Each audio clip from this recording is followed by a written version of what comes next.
Respected fellow practitioners and guests, today is a special day. Here in Brisbane, it is, as everywhere in this world, the Chinese New Year. But more importantly, today we have had a very special ceremony. We have had the ceremony of taking refuge in the Triple Jewels. And what is unusual for us as Pure Land practitioners who are primarily of the Chinese background, this ceremony was conducted both in Chinese and in English. The four people who requested the ceremony, who requested to take refuge in the Buddha, the Dharma, and the Sangha, are all living in Australia. One was born in Malaysia. One was born in the Philippines. Two are Australians of other descent. So we had a multicultural ceremony today. We came in from Singapore. I am from the United States. Teacher has been living in Taiwan for many years, but was born in China. So again, we have a multicultural group. The nuns who attended the ceremony as well were born in Korea, in the United States, and in Singapore. Also in Taiwan. Again, a multicultural group of nuns. We all come from very different backgrounds, and yet we have all come here today together for one purpose: to strengthen our practice of Buddhism, to affirm that we wish to practice and to help all others who wish to learn about true teachings. In our case, true teachings are primarily Buddhism. But true teachings, teachings that are the truth, go beyond religion, culture. The truth. Good teachings are the same regardless of the language they are said in, regardless of the religion they arise from.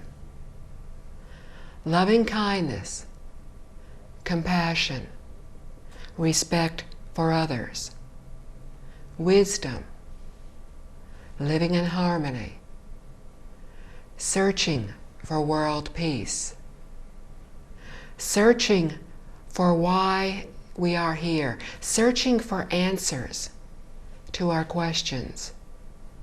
These are common to all religions, all teachings, all cultures.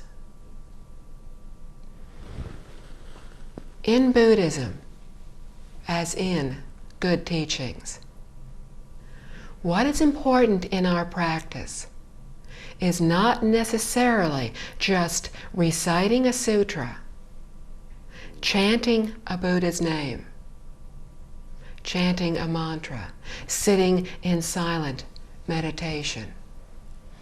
That is one part of our practice. But the more difficult part of our practice is to take what the Buddha has taught and use those teachings in our everyday lives. That's when it becomes very difficult. When we are in the cultivation hall, it is not that difficult to practice patience, concentration, because there are no interruptions. We are all doing the same thing. So patience is very easy. There is very little in the cultivation hall that can make us angry. Again, we're all doing the same practice. It's not until we get out into the world, in our daily lives, be it at work, with our families, friends, driving down the road, going to the supermarket, doing anything. That is when we need to practice, and that is when it is most difficult to practice. To practice goes beyond forms of concentration, forms of meditation. To practice is when we look inside of ourselves and when we are very, very honest with ourselves. We honestly try to find each of our faults, and then we try to start to correct each of those faults. And that's one of the most difficult things in our practice. Sitting quietly in a cultivation hall in such wonderful surroundings as we have here in Brisbane, where everything is very quiet. The only thing you hear occasionally the sounds of birds. Very distant sound of traffic, but very distant. The environment in this facility is very calm, very quiet. But in our everyday world, we are constantly encountering situations that give great test to our ability to practice patience and diligence, endurance, getting along well with others. These are much more difficult. But when we are with others is exactly when we need to practice. In the next few days, we will be giving talks on Liao Fan's 4 lessons. We have given those talks here before. Each time the talks are given, they are a little different for 2 major reasons. Each time we give the talks, we understand the teaching in them a little bit better. And we can bring that understanding to the talks. Each time you listen to those talks, you understand a little more deeply because you have been practicing. Your cultivation in this lifetime is getting stronger. I say in this lifetime because we have all practiced many, many lifetimes. If we are in this room, able to listen, able to give a Dharma talk, if you are here to either take the 3 refuges or to be with your friends who are taking those 3 refuges, we have all practiced before, or we would not all be here together. And most likely, we have practiced together before, have known each other in past lifetimes. So there are no coincidences. We are all here for a reason. Everything in our lives is destined. Decisions that we made many, many years ago were destined.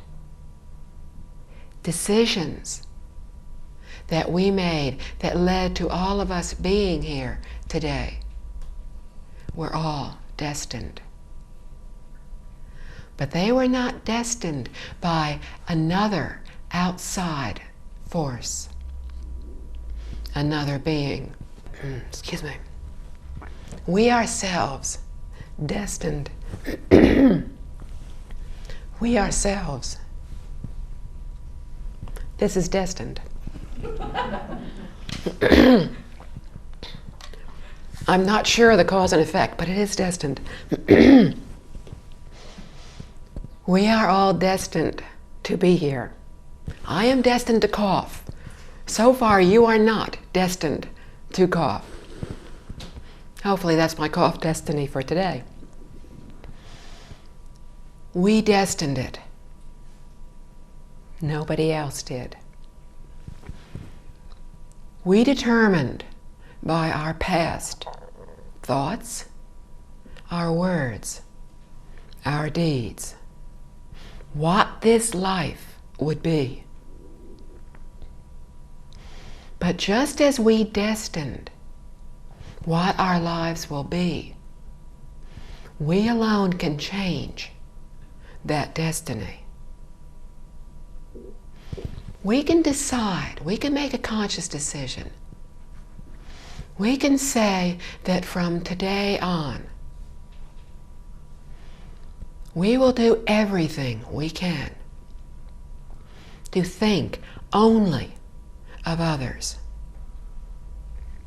We will stop thinking of ourselves. We will stop thinking of self-benefit. We will stop thinking of, if I do this, what will I gain? What is in it for me? We will sincerely, spontaneously do everything we can to help others. We will not have to think, should I help this person? Should I not help this person? We will see that what they are doing is good. And we will automatically do whatever we can to help them. This is practicing Buddhism. If we do this, if as we try to correct our faults, we also try to only think, how can I help others? What are they trying to do? We can give of our physical labor. We can give of our wealth. We can give money. We can give possessions. All these givings are the giving of wealth. When we give these, we will gain wealth in the future. And our giving in our former lives of wealth has determined whether we will have money now, whether others will help us now as we helped others in the past. The second kind of giving is the giving of teaching. What we are good at and others wish to know, we teach. We teach without holding anything back. If we hold something back, and this is very often done in the workplace, if we hold something back, we are not truly teaching others. Often what happens at work is our supervisor will ask us to teach a new person what it is we do. Now, we're not perfect beings. We do not have perfect compassion, perfect wisdom. We are not yet enlightened. We're far from enlightenment. And we only may be beginning to be awakened. So we are still ordinary people. As ordinary people, our natural reaction is, when somebody asks us to teach what we know, everything we do in our job to another person, our immediate thought is, if I teach this person, they will know everything I do. They may replace me.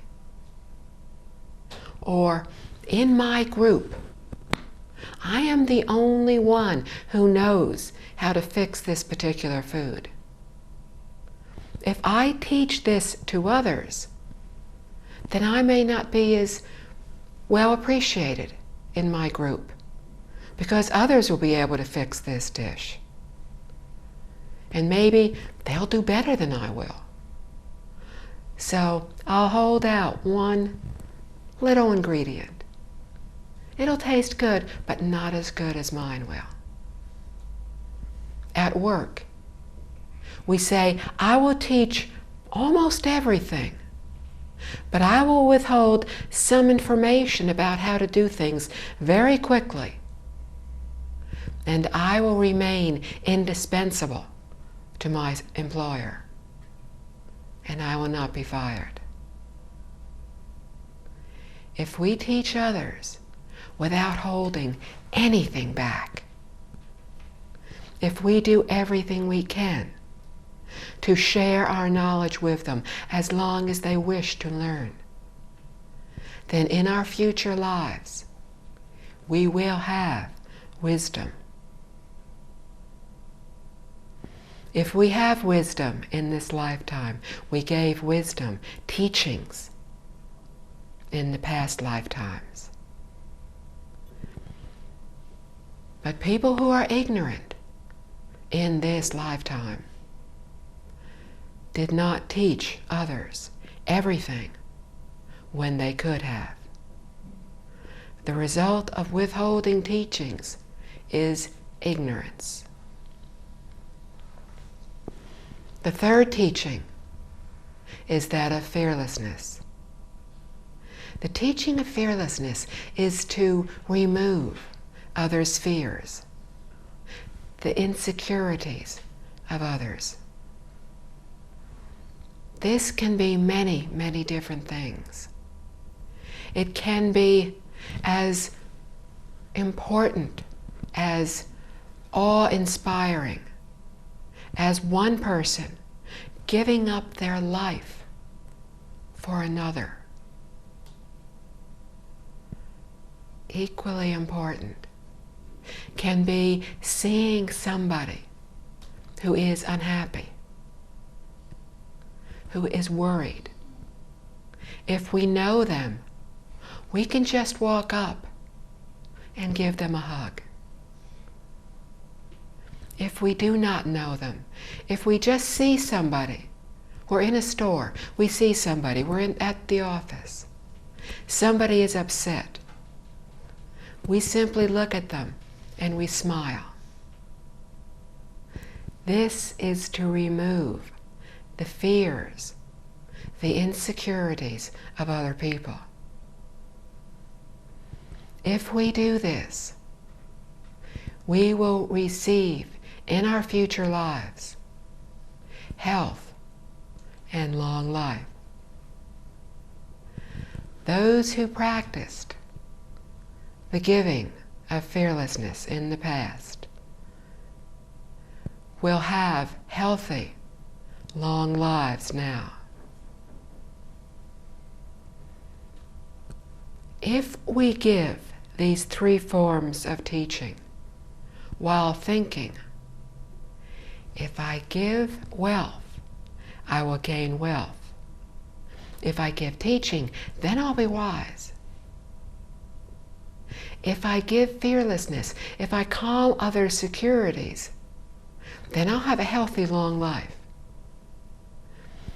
If we think this way as we are practicing our giving, then what we get back will be small, because we will have given for selfish reasons. We will not have given purely. Our giving will be tainted with a bit of insincerity. But if we give completely without thinking of ourselves, we see somebody needs help, we help them. We see somebody wants to learn something, we teach them. We see they are worried, we comfort them. And if we do this spontaneously, we don't think about it. What they are doing is good, we help them. When we give in this fashion, we are giving as Buddhas and Bodhisattvas give. And when we give this way, we are in touch with our Buddha nature, our true nature that is within us. We all have this true nature. We all have the ability to become enlightened in the future. We all have the ability to uncover perfect compassion, perfect loving kindness, perfect wisdom. It's already within us. When we give from these perfections within us, we are not giving as I, myself, as this body is giving.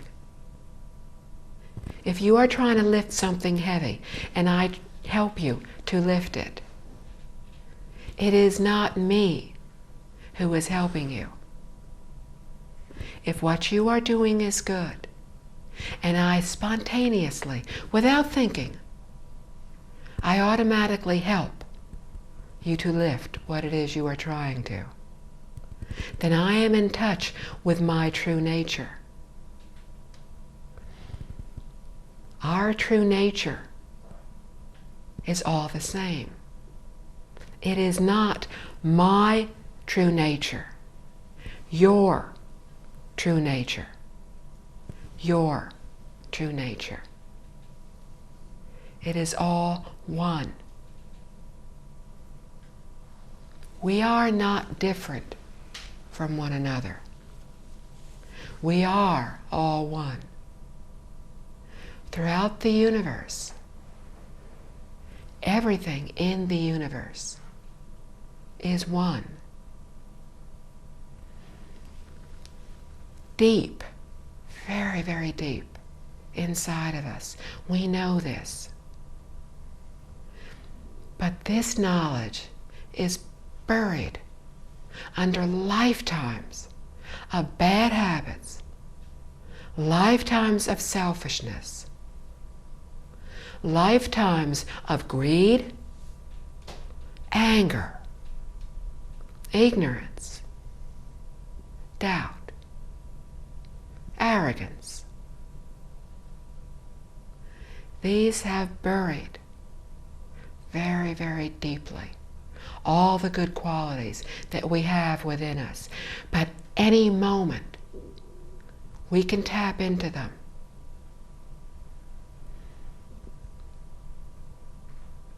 When we are practicing our cultivation in the cultivation hall, or when we are simply quietly reciting a Buddha's name, chanting a mantra, reading a sutra, and we are focusing on what we are saying, what we are thinking, and we have no other thoughts. We're not thinking of what is for dinner tonight. We're not thinking of when we need to leave to drive home.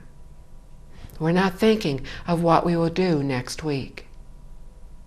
When we are concentrating on the name of a Buddha, on the mantra, the sound of the mantra, when we are concentrating on every single word that we are saying or silently reciting of the sutra, and when we are focused on that,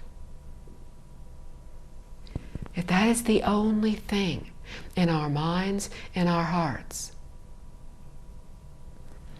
then we are practicing concentration.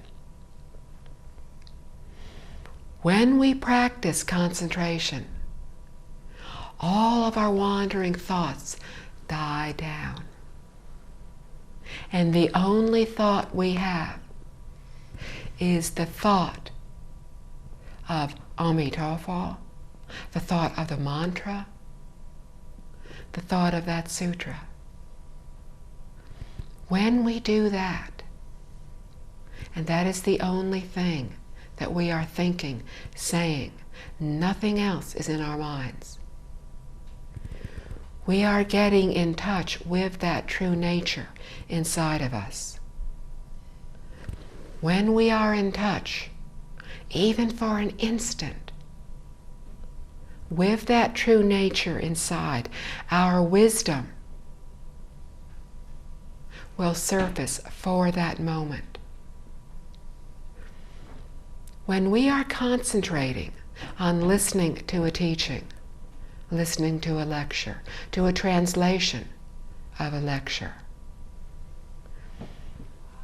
even though we have listened to that similar lecture, even the very same lecture, we could be listening to a tape. We could be reading the same book. When we are listening and we hear something and we think, I understand that now, or I understand that better. That's what that means. That is because we are focusing and we are concentrating on that lecture. And because we have been concentrating, focusing in our cultivation, we are able to get in touch with our wisdom. It may be for just a second. I have used the example of going over a talk that I was going to do. And something was very, very difficult to understand. And I needed to understand it because teacher, Master Jing Kong, tells us, if you don't understand it, how can you possibly teach about it to others or talk about it in a talk? If you don't understand it, you won't be able to explain it to others.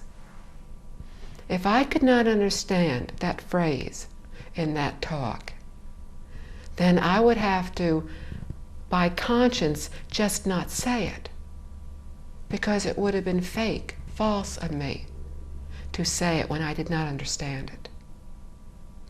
So I was concentrating, trying to think, okay, at least if I listen very carefully to the words, let me see what happens.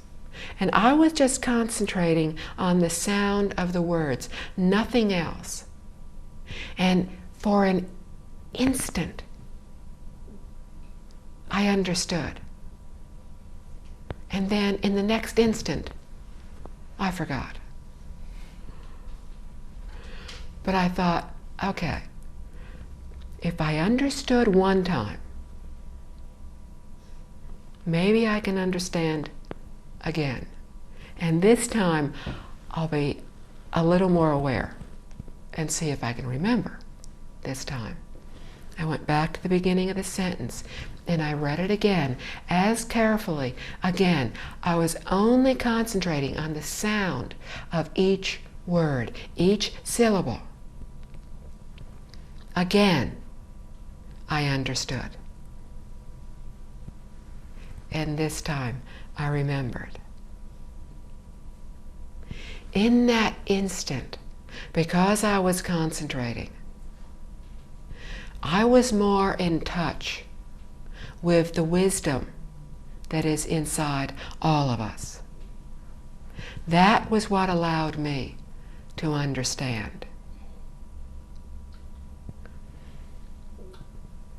When we do things selflessly, when we do things to benefit others, we will be in touch with that true nature. After the ceremony today, we were talking, and the subject, actually there were many subjects in our conversation. One of those subjects was learning how to teach Buddhism to others and how to do so, and how much we need to know. Master Jing Kong had been talking about studying the classics. The study will be done in Chinese. Our conversation was in English because all of us speak English. And if any of us speak a little Chinese, it is a little. So our conversation was in English. Our study needs to be in English. So we were talking about how we can learn to be able to help others. Part of that learning, part of what we do to help others is just talk to them one-on-one. When we meet somebody and somehow Buddhism enters the conversation. My mother is particularly good at this. Within a few moments of talking to people, my mother has told them that her daughter is a Buddhist nun and has very briefly given them my life history. My mother is a one-woman teaching unit in the United States. My mother is able to do so, not because she listens to my English talks on tape.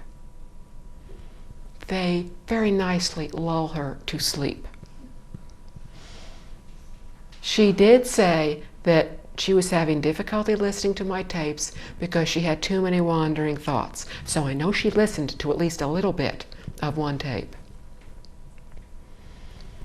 My mother is able to tell others very briefly about Buddhism. But what she teaches is wonderful. First of all, she's smiling the whole time she's talking to people. And this is why they started talking to her in the first place. My mother walks around smiling. She's very outgoing. She tells them very briefly about Buddhism. She tells them Buddhism makes people happy. She tells them whenever she goes to the Taoist Buddhist Association, everybody calls her mom. Everybody warmly welcomes her, and always has from the first time she walked in the door. People talk to her. They treat her with respect. They're very warm. They're very caring. She tells people this. She lives in a building, in an apartment complex, where many older ladies and a few older gentlemen live. And they all talk about their children as generations of parents and grandparents have spoken about children and grandchildren.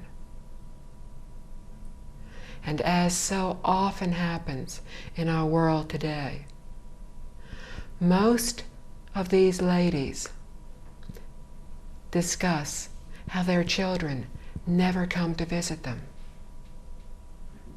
Some of their children do not live in Dallas. Some of their children live in other countries. Many of their children live very close to them. But their children rarely visit. They may telephone occasionally. One person recently, when asked, "Do you have any family?" said, "No, don't ask." He probably did have family, but they have probably quit calling, quit visiting. And these ladies talk about how their children rarely visit, how their children don't seem to respect their opinions. When their children visit, they don't listen to their parents.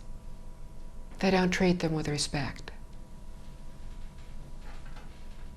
And my mother sits there smiling and talks about how she emails her daughters daily.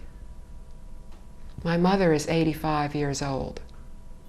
In March she will be 86. But she emails both my sister and myself and my two nephews. Anytime she's having problems with her email, she gets very frustrated. She's getting very good. She has learned how to fix what she does wrong. So now she's learning how to correct her mistakes on the internet. She tells them, she emails her daughters every day. Her daughters call her. She tells them that I am usually in Singapore, more often now, traveling through Malaysia and Australia as well, that I call her, that I visit her, that I come from halfway around the world, because teacher says, if your mother is ill, go home, take as long as you need to, visit your mother. And this is what I did a year ago when she had a very rare occurrence of not being well. So she is able to say, my daughter visits me from halfway around the world. This is what her teachings are all about. So she tells them not very much about Buddhism. She tells them exactly what they need to know. She tailors, without even knowing it, her teaching to suit the audience. This is what Buddha Shakyamuni did. He would look at the audience, at the people who came to listen to him. He would go into concentration. He would understand what their level of understanding was, and he would speak to them. And as he spoke, everybody would feel he was speaking exactly to them. This is a good teacher. Our teacher does the same thing. I have heard many people say, they, as well as I, can be listening and have something that we're thinking about, and we hear just what we need to hear. We hear the answer. This is a good teacher. My mother tells people, these sweet little old ladies who are very funny when they all get together, exactly what they need to know about our teachings. She tells them, we respect older people. We value their opinion. We respect and look after older people, our parents. This is a good teacher, because she tells them exactly just a little bit about our teachings, but it's the teaching that makes a difference to them. So we do not need to know a great deal about Buddhism to teach others. We need to be sincere, to really want to help others. We teach those who want to learn. But we do not teach those who do not wish to learn. It's pointless. When people are ready to learn, they will come to us. We do not go and say, let me tell you about my teachings. No. The way we initially teach others is by being a good example. And again, we don't need to know a great deal to be a good example. All religious teachings, all ethical teachings, teach us how to be good examples. We're caring. We're considerate of others. We're not arrogant. We're humble. We listen to others. We help others. We practice compassion and loving kindness. These are common to all belief systems. We are good examples when we practice these.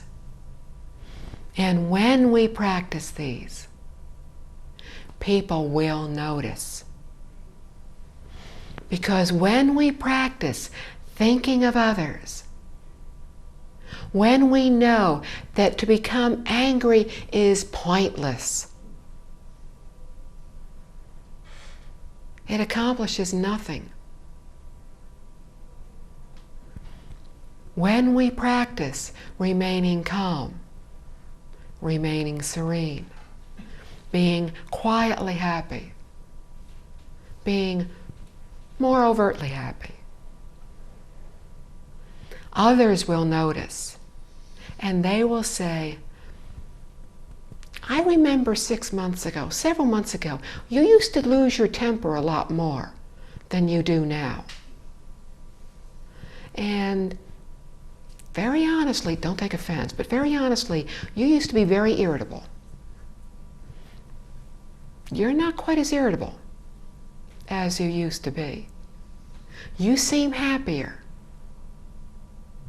You seem better able to take change in your life and not get upset by it. Why? This is when we teach people about Buddhism. We tell them why we are happier. Because we worry less.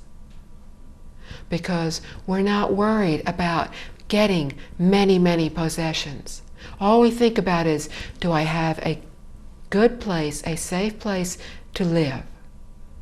Small, but safe. Do I have enough to eat? Not fancy, just good, nutritious food. Do I have clothes to protect me against inclement weather? Not a lot of them, just enough. When we are not thinking of how do I get more things, but we are living simply, we will worry less, and that will show in everything we do. We will not be attached to things.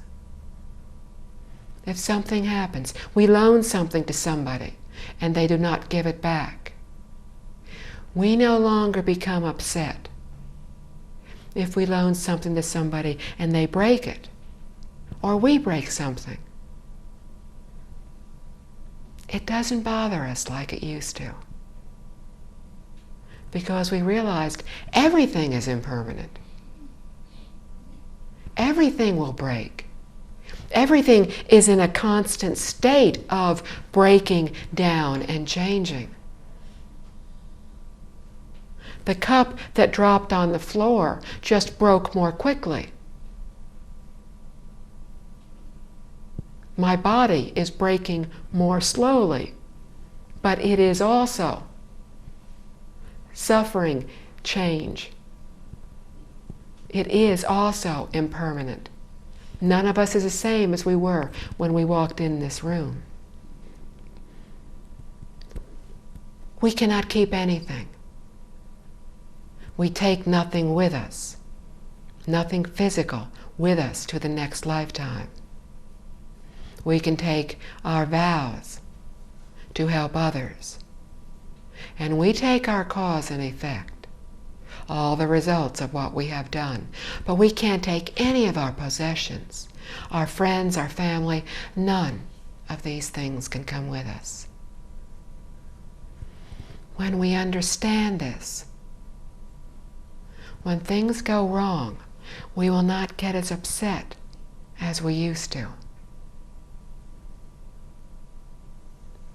When we have problems, when somebody says something to us, we will no longer get upset because we understand cause and effect.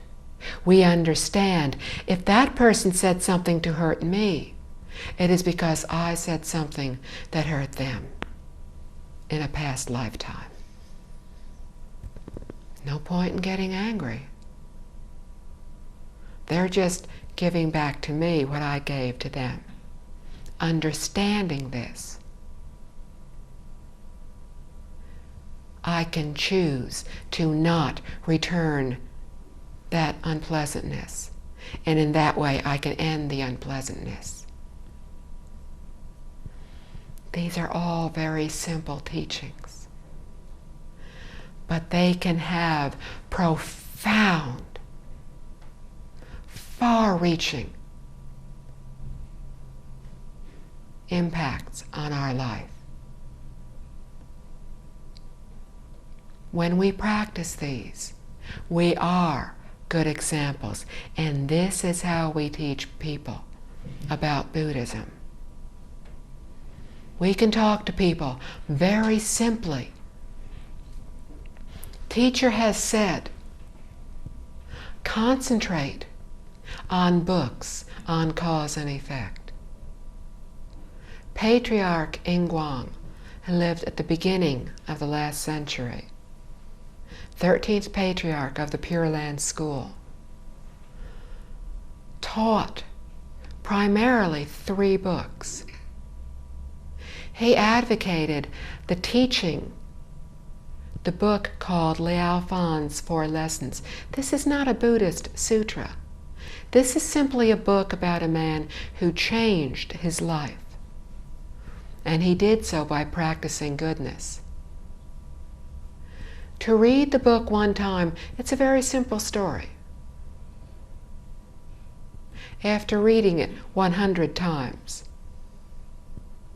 you start to realize how profound it is. And teacher says, read it 300 times. And has spoken on Liao Fan's 4 Lessons several times. We do not need to talk, to teach, to lecture, to give classes on sutras. Because very honestly, we are in the Dharma ending age. We are in an age when the Dharma is declining, when the teachings of the Buddha are becoming more and more difficult for ordinary people like us to understand. When we hear a very profound, very deep, wise teaching, most of us will understand very little of it. But when we listen to very simple, basic teachings taught by a good teacher, we will begin to realize that even in a simple story like Liao Fan, there is unbelievable wisdom and very good advice. All the wisdom of the Buddhas can be found in Liao Fan's 4 Lessons. So we do not have to learn profound, deep teachings to help others. But we need to learn basic teachings very well. Because when we are teaching, we are speaking on behalf of Buddhas and Bodhisattvas. So what we say needs to be correct. So when we start to teach others, we start by teaching very simply. And the way we do so is to take a very short teaching and practice it over and over and over again. Each time we read that talk, each time we practice it with others in the room who are practicing the same talk.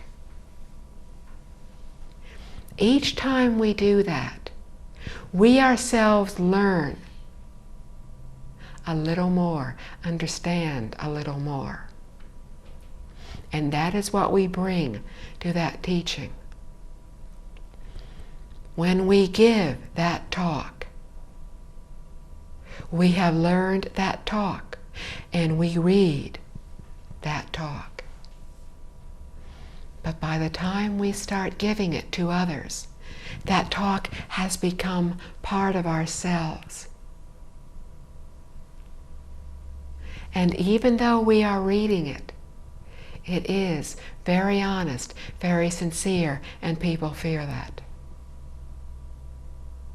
And that is all we do initially. We just give those very simple talks. And as time goes on and we learn more, we teach more to people. When we are talking to others about Buddhism, we also keep it very simple. Again, my mother is the perfect example. She tells them very briefly, in just a few sentences, a few very true things about Buddhism. If they wish, if the time is right, they will find out more. If conditions are right, they will be able to find out more. So when we are helping others through trying to teach them, we set a good example by living the teachings ourselves, by being kind, thoughtful of others, respectful of all people, all things. We practice compassion, loving kindness, patience. We think of others, not ourselves. We tell them just what they need to know at that one particular moment. When we are doing this, as unskilled as we are, as little as all of us in this room now know, when we are doing this from absolute sincerity, because they wish to know, we want to help, then we ourselves will be helped. Buddhas and Bodhisattvas will come and they will help us. All we need to do is generate the vows, the wish to unselflessly help all beings, to do this sincerely. If we do this sincerely, we ourselves will receive all the help we need. Thank you. Let us read the dedication of merit together.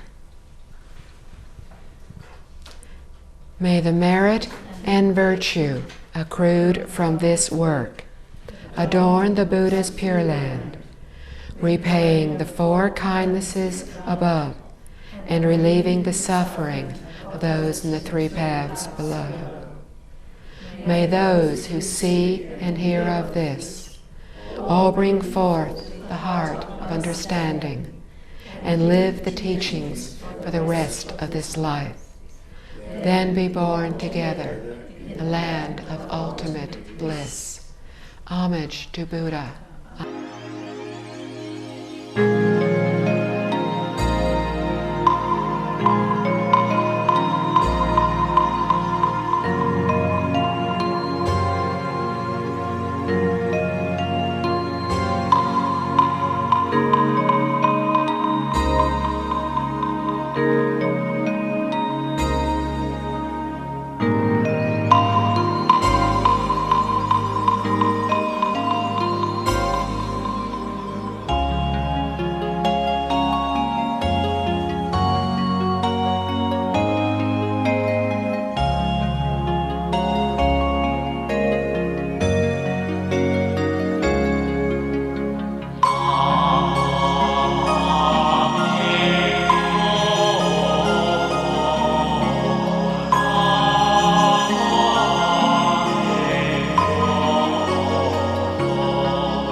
Respected fellow practitioners and guests, in Brisbane, as in many parts of the world, we are celebrating Chinese New Year.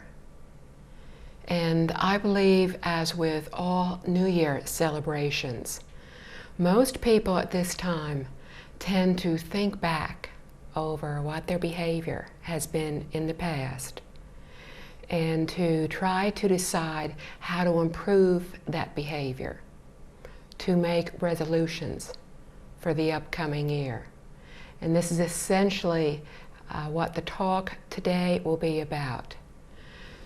New Year's resolutions are very important, but we are also beginning a new millennium. So resolutions, correcting our behavior, are even more important at this time. As humans, as ordinary beings, we are subject to what is called the three poisons: greed, anger, and ignorance. All three stem from our attachment to self, to our lack of understanding of our true place in the universe, and to our relationship to others in the universe with us. Greed is the first of the three poisons. Greed can be essentially believing that we truly can gain things, that we can keep things. It all goes back to selfishness. We believe that this body really does exist, that it really is mine. It is me. But if we think about it and try to discover where in this body I am, it'll be very difficult to come up with the exact location. Am I my heart? Am I my arm? Is me in the mind?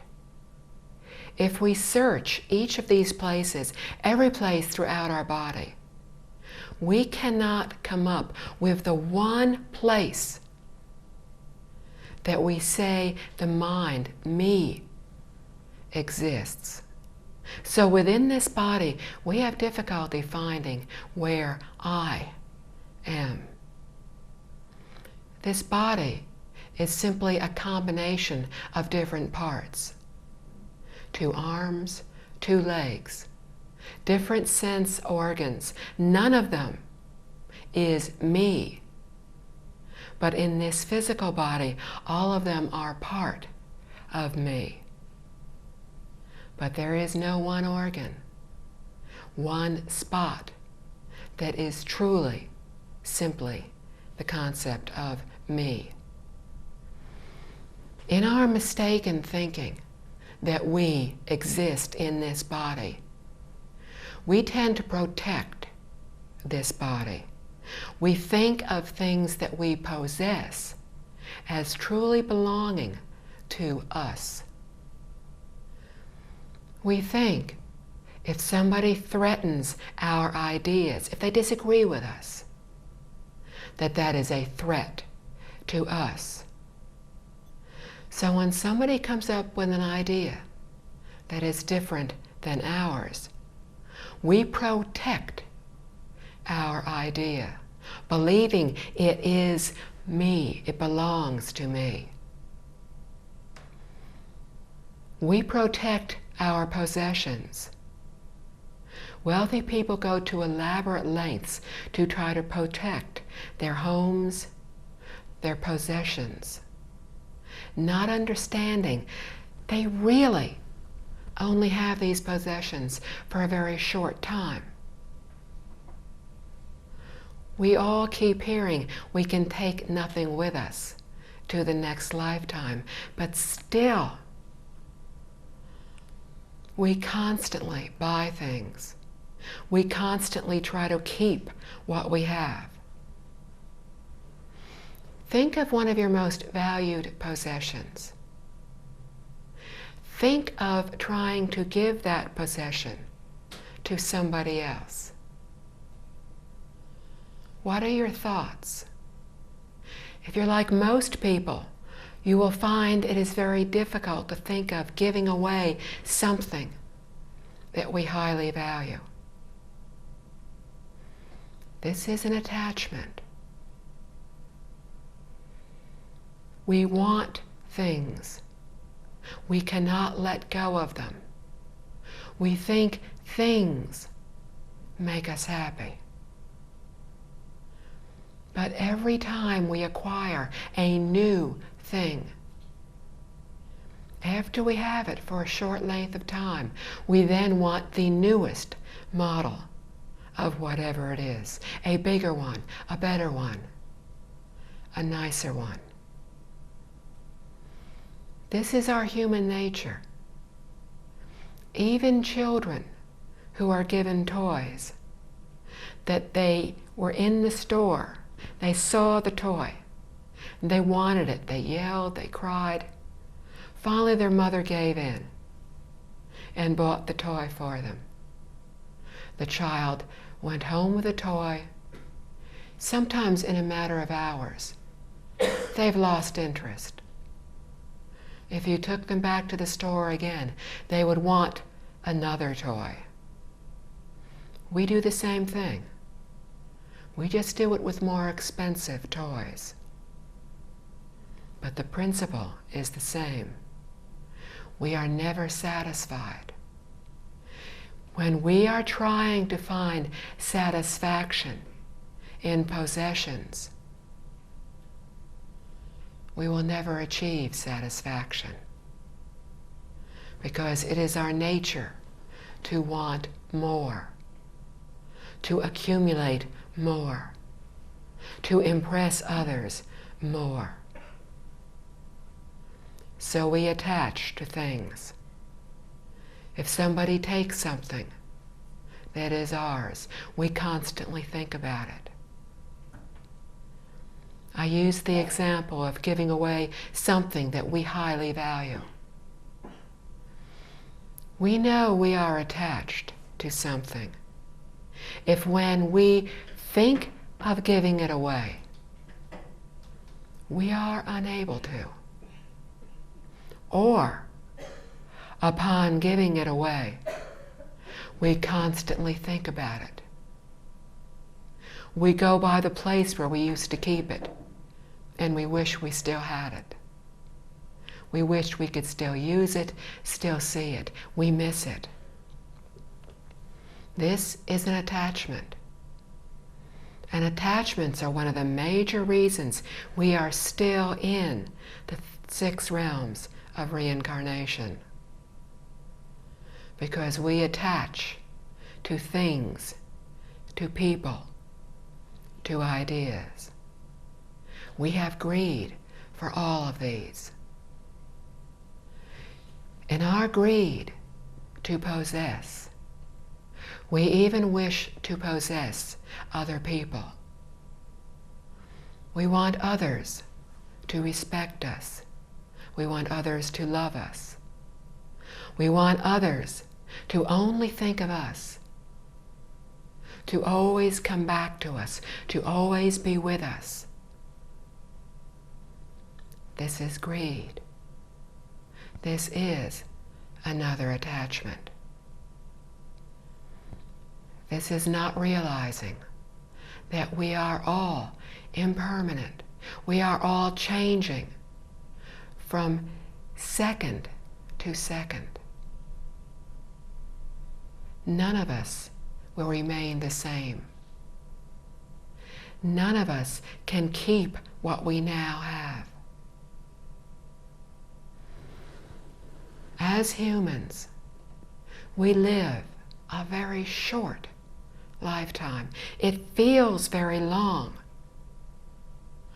when we are unhappy. But when we are happy, it feels very short.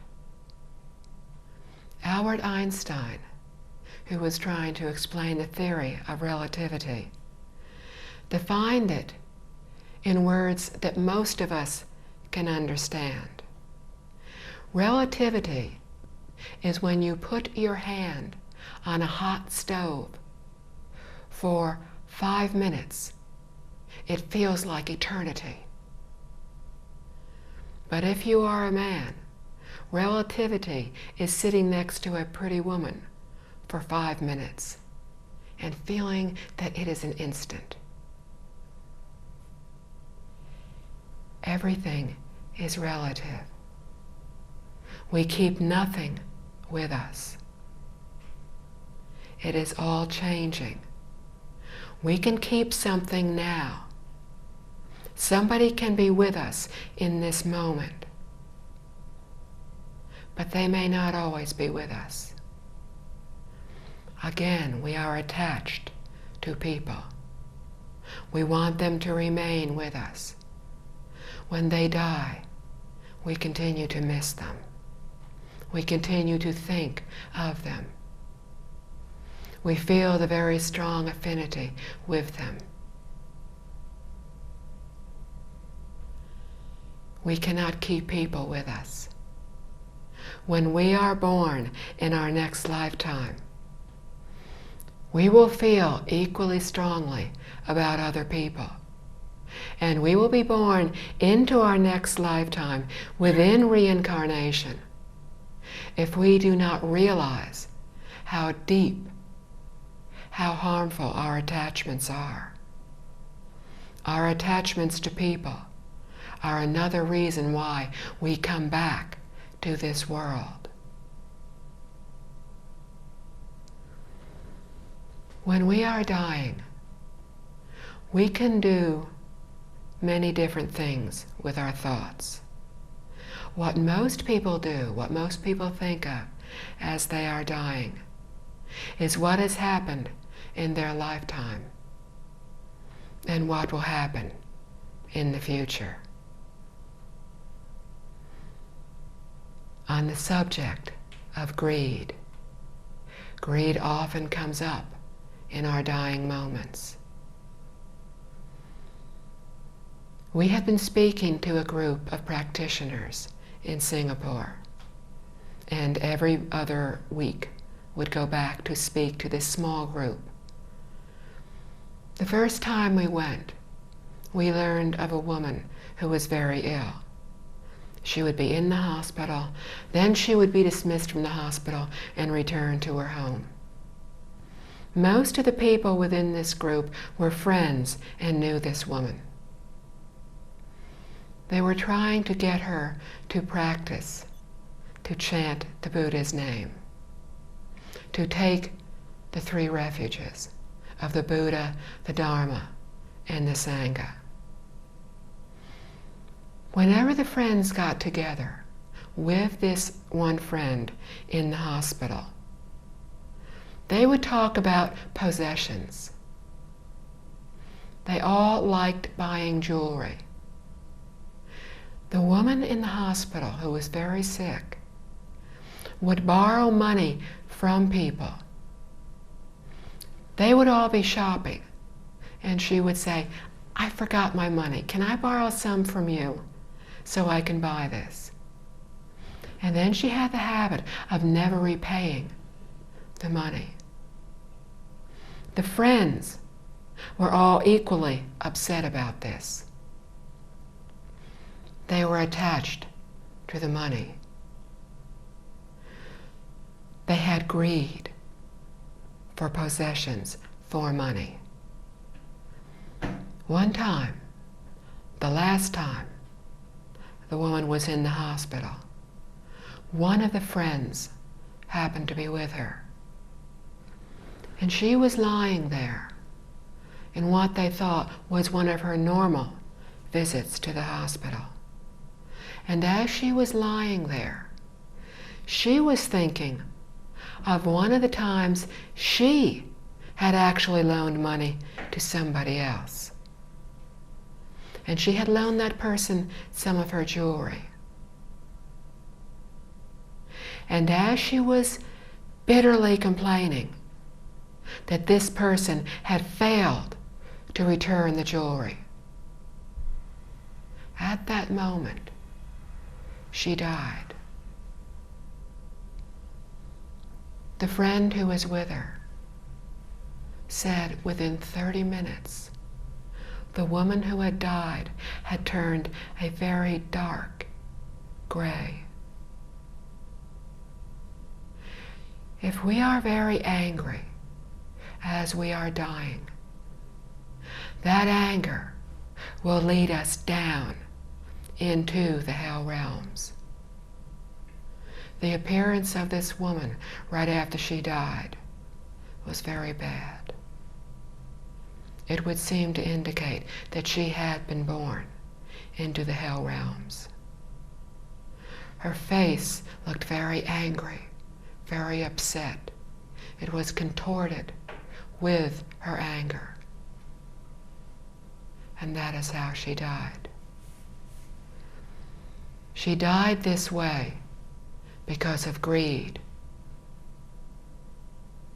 She was not thinking of the kindness of the friend who had come to visit her, of the kindness of all the friends who kept coming to visit her, who kept wanting her to chant the Buddha's name, wanted to help her, wanted her to take refuge in the Triple Jewels,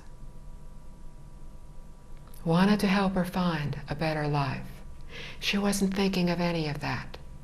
She wasn't thinking of the nurses and doctors who were trying to help her. She was thinking of her jewelry. She was thinking of anger. And more than likely, she was born into the hell realms. But her greed also could have led her to the hungry ghost realm. The hungry ghost realm is a realm where beings have insatiable desires. They are constantly hungry, constantly thirsty. Their stomachs are immense, but their throats are so tiny. No food, no water, no liquid can pass through. They are unable to quench their desires. Beings there are led there because of their greed.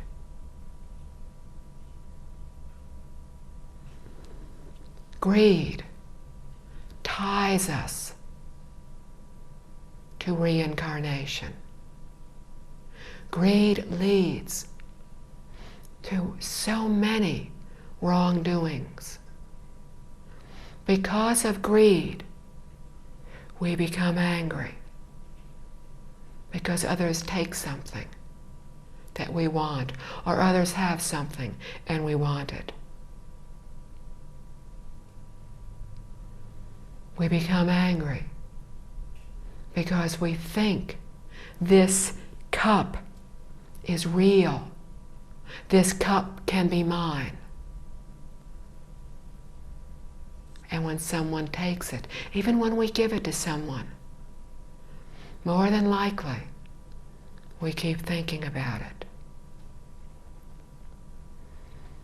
The Buddha told us that greed is one of our most severe problems. But out of his great compassion, he taught us a way to counteract our greed.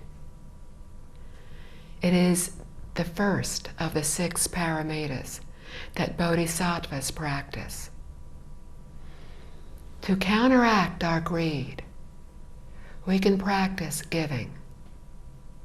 Again, think of one of those most valued possessions. Think about trying to give it away. Think about whether you would miss it, whether you would want it back.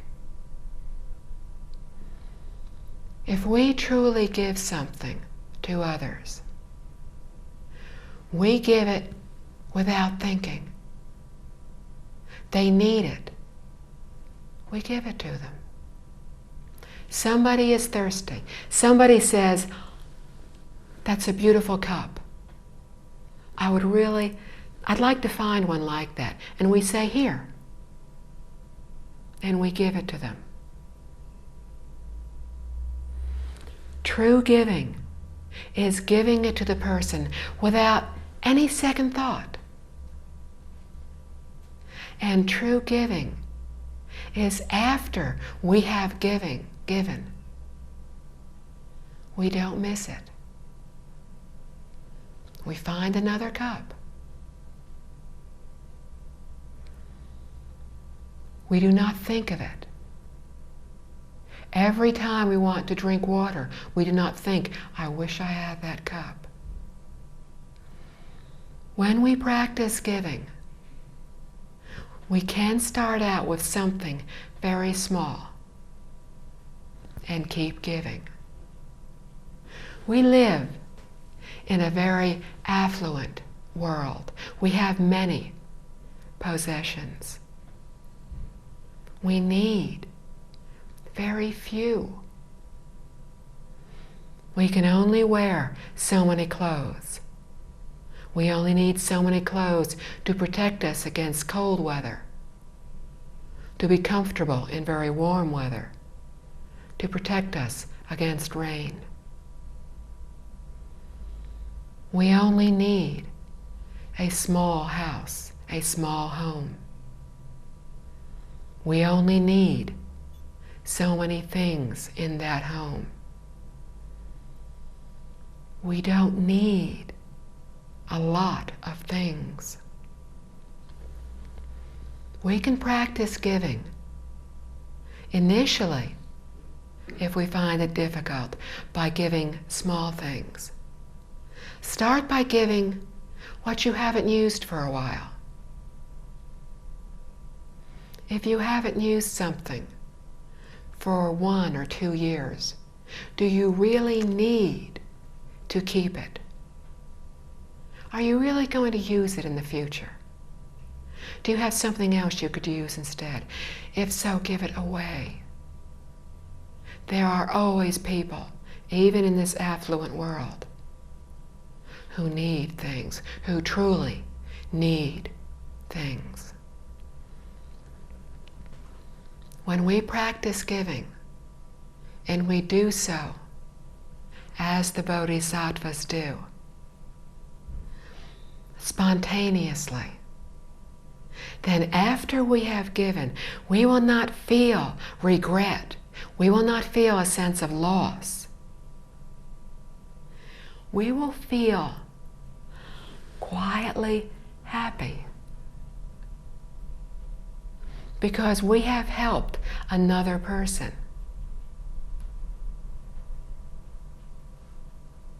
We did not need it, and we have helped someone else. Next, practice giving things that you do want.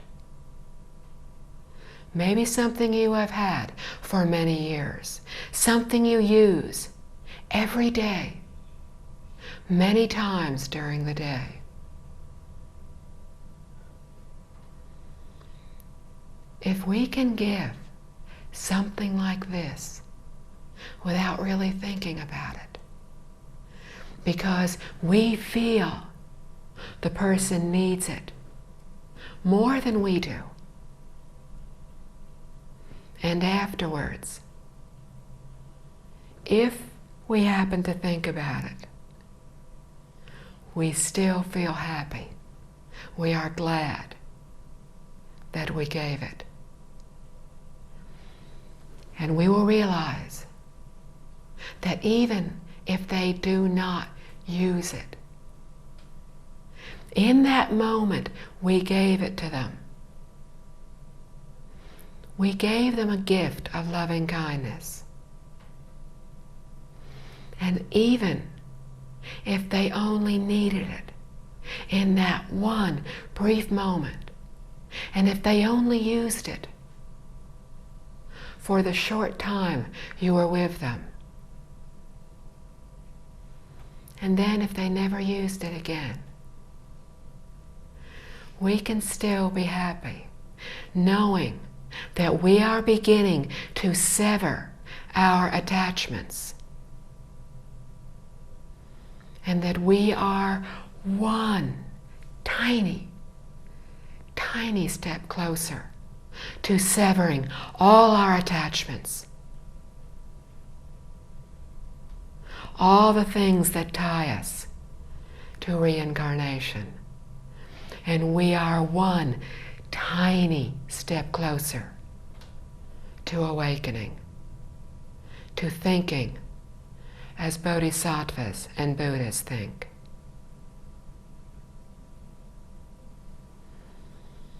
We can practice giving of our possessions. We can also practice giving of our physical strength.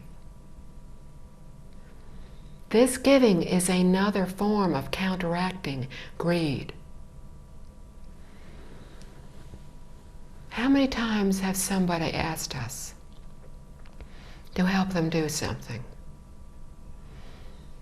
We felt tired. We felt like we'd really stay home and rest. We'd rather do that. We just didn't want to go out. It was late. We'd had a long day. We were tired. Could they find somebody else to help them? even if we do help, we have that nagging thought, I really wish I'd stayed home. I'm tired. I wish I wasn't here. So we help them, but we do so grudgingly. We keep thinking, I wish I was at home, relaxing, comfortable, not having to do this. After I do this, I'm going to be very hot, very tired, very uncomfortable. This is greed. This is thinking this body is important. Keeping this body comfortable is important. Keeping this body comfortable, keeping happy, just might be more important than helping somebody else. This is greed. To counteract this kind of greed, again, we can practice giving. We can give freely of ourselves. I'm sure all of us have friends, people we know, people we respect, who when somebody asks for something, or it just looks like somebody needs something, this person we respect doesn't even think about it. They automatically help the other person. And when we think about it, we will realize this kind friend, this kind person that we respect, this very good role model for others, was probably even more tired than we are. But this person is doing much more than we are. And if we think about it, we will realize this person doesn't seem to get tired. This person doesn't look like they're uncomfortable. They don't look like they were wishing that they were home with their feet up in a comfortable chair, relaxing. They look happy doing what they're doing, happy helping others. This is truly helping others. We will be overcoming our greed when we too can help others spontaneously. When not only do we help people who say, "Can you help me?" but more importantly, when we don't even wait to be asked, when we just do so. We can practice giving when we see somebody is upset, and we walk up and we hug them, or we smile at them. We instinctively give them whatever they need to make them feel better, when we ourselves, very honestly, did not feel like smiling and felt like we might need somebody to help us. But in helping others, it will be just as good and even better than if somebody had helped us.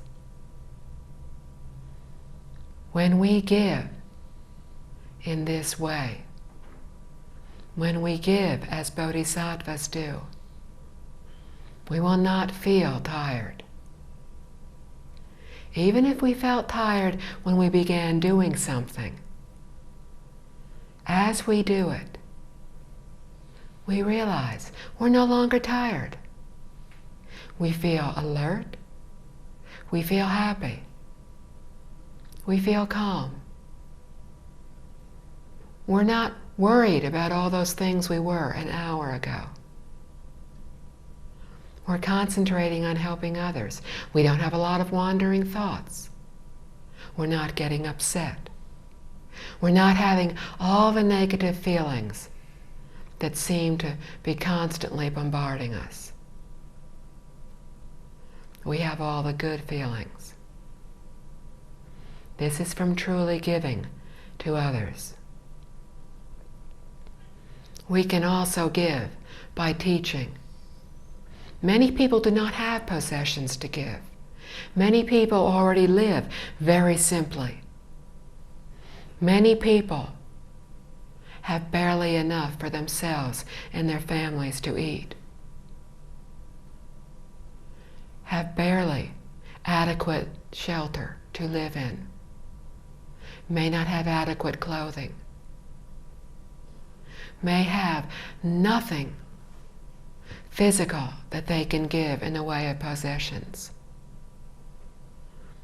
But maybe they have wisdom. Maybe in a former lifetime, they practiced the giving of teaching, and they have wisdom in this lifetime. Again, they can practice the giving of teaching.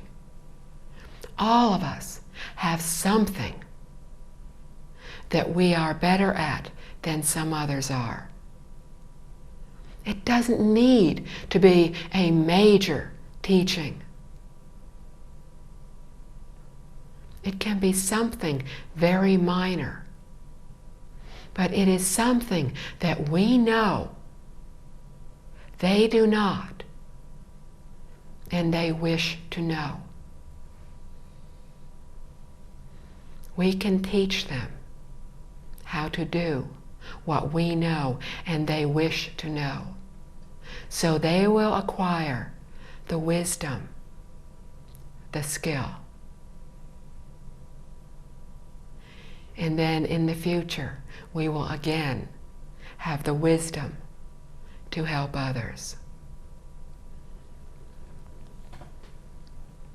Even if we do not have possessions, we can still smile at others.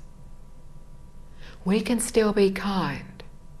We can still be respectful to others. We can still be kind to all beings around us. We can help all beings to feel safe around us.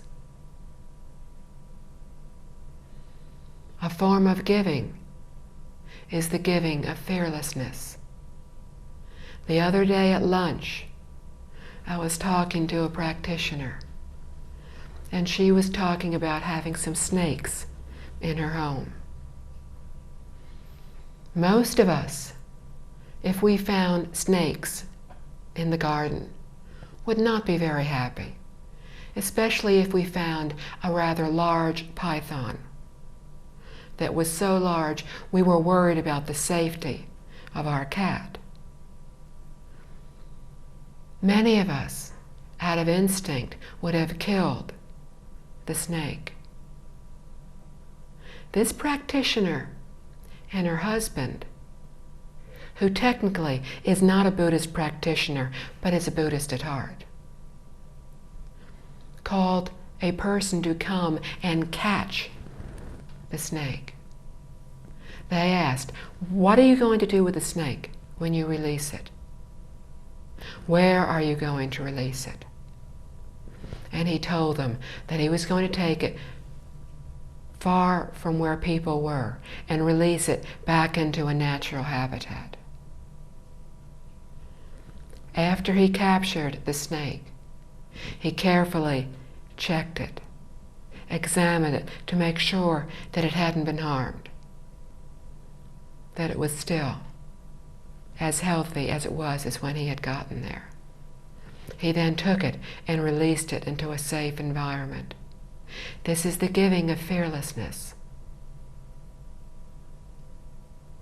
This is helping other beings feel safe around us. Because this giving of fearlessness, of safety, was not given to just one being, to this snake. That was the obvious receiver.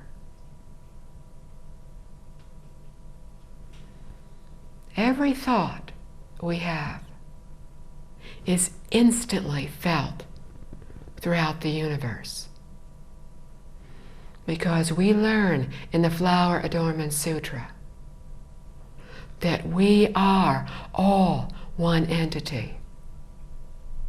As we are all one entity, we are all interrelated, interconnected. We just don't really realize it at this point. But every thought we have is instantly felt throughout the universe. One thought of kindness, of saving a life, in this case was actually possibly saving two lives, that of the cat and that of the snake. The thought was, save lives. Do not even harm or cause fear to another being. This thought of compassion, of loving kindness, was giving. And that thought of giving was felt by beings in other dimensions who were in that same garden, was felt by beings on the other side of the universe.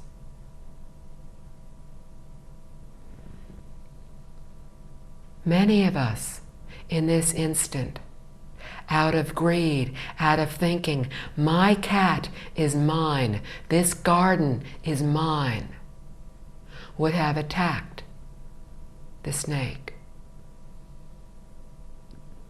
But the thought was not of greed. The action did not arise from greed. The action arose spontaneously from loving kindness and care. It was giving, as bodhisattvas give. When we give this way, gradually, we will find ourselves feeling good after we have done that. And even though we should not attach to our emotions, good or bad, we are still very much ordinary beings. And in the initial stages of giving, we will feel gladness and joy after we have truly given. In time, after we have practiced our giving more and more, after we find ourselves able to give away our most valued possessions, after we have found ourselves looking at what we have always valued, maybe we have had it most of our lifetime, but we look at that possession and we think, who would like this? And we give it to that person. As we do this more and more, we will find ourselves thinking less and less of what we have done. The Buddha's teachings are unbelievably profound, unbelievably simple. They can be as profound as all the teachings within the great Buddhist canon, all the teachings of the Buddha. They can be as simple as eradicate all that is bad, embrace all that is good, purify the mind. First, we stop our greed. We start to eradicate that which is bad. Because our greed leads us to all the other poisons, leads us to life after lifetime of suffering, trying to hold on, trying to gain things, other people. Not truly understanding we can gain, hold on to none of these. But that greed is very deep within us. And we have many bad habits over many lifetimes. So initially, when we practice giving, first we try to eradicate the greed. We feel the happiness from giving something to somebody, and that is a good first step. Gradually, as we continue to embrace all that is good, we will find ourselves thinking less of how we feel happy after doing something, because very honestly, that happiness is still a form of greed. It is a less harmful greed, but it is still an attachment. But it's the normal process that we go through. But gradually, we will find ourselves giving spontaneously, and then no longer even thinking about it. We no longer think we feel happy. We find instead that we maintain a very quiet, level state of happiness. We find that when things go our way, we no longer give rise to the heart of greed. We do not think, things have gone my way. I really would like this to continue. Tomorrow, I'd like to be as good as today. Somebody has given me something. I'd like to have more. This is greed.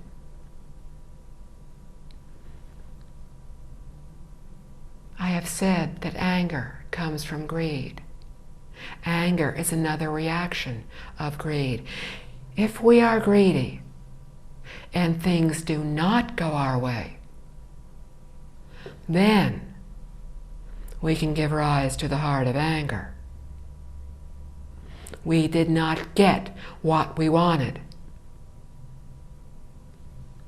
We.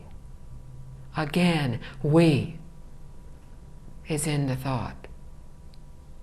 We did not gain what we wanted. Because of this greed, we get angry. Why did you not do what I wanted? Why are you not accepting my idea? I know my idea is right. If it's my idea, it has to be right. If you have a different idea, logically, your idea has to be wrong. Greed. This is thinking you and I are different. This is not realizing that we are one being.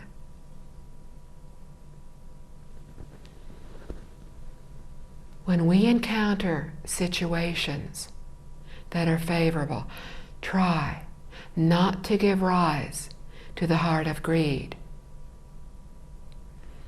Try to be quietly happy, unattached with what is happening.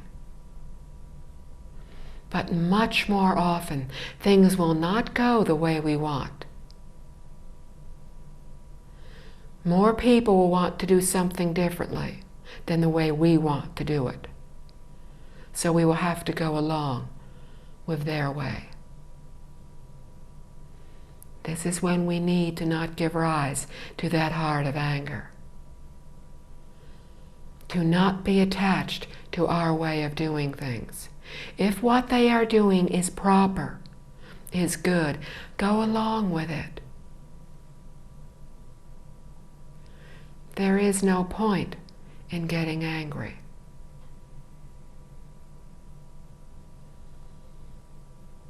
Think of what it felt like to be happy.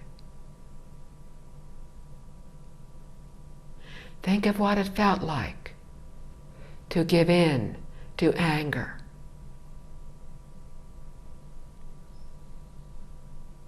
Which felt better?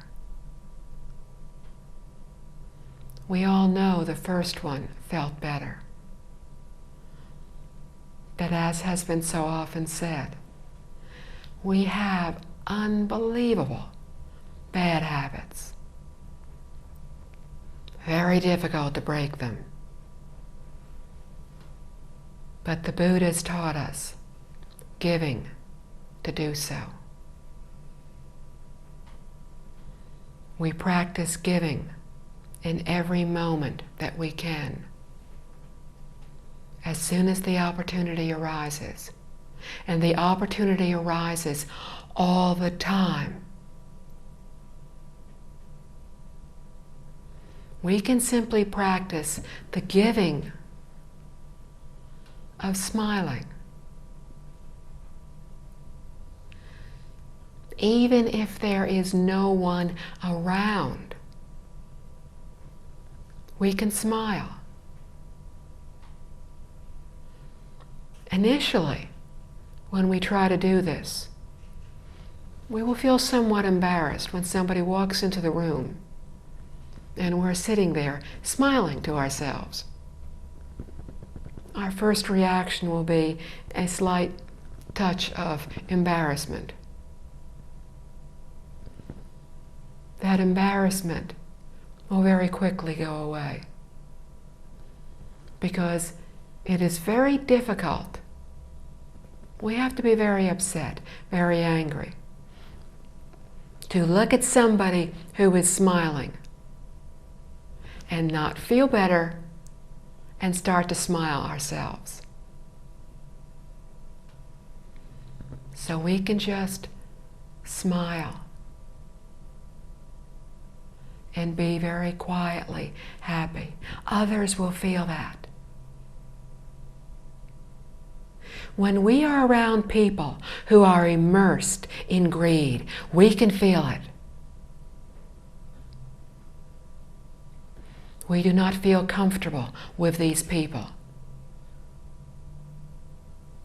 They seem to radiate hostile feelings, negative feelings. We can feel that. The whole room feels comfortable.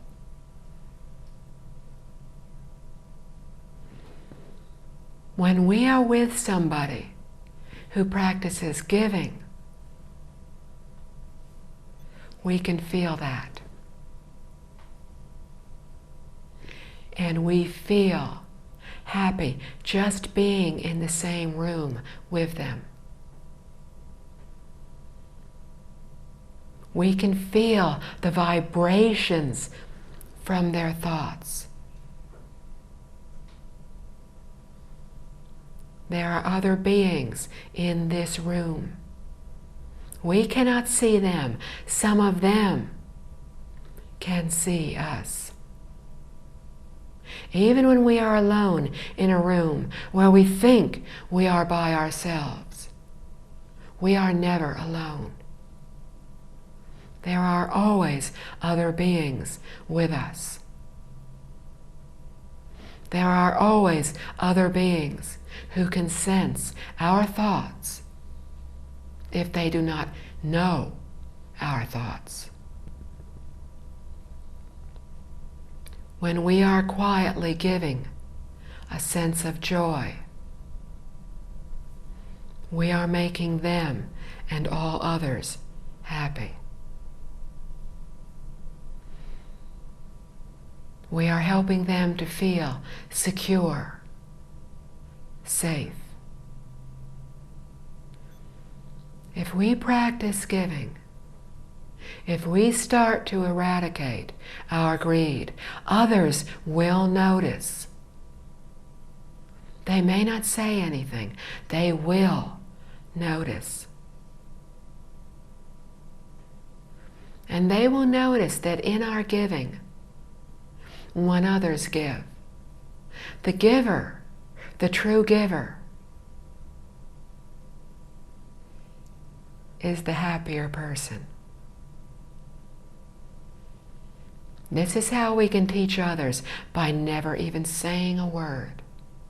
This is to truly teach others, because this is the best way, by setting a good example. If someone tells us to give, but they do not give, we really do not believe what they say. But if we just see somebody who seems to have so little, but who is constantly giving things away, see somebody is not eating very much and says, "Here, have this." Learn from their example. This is the good teacher.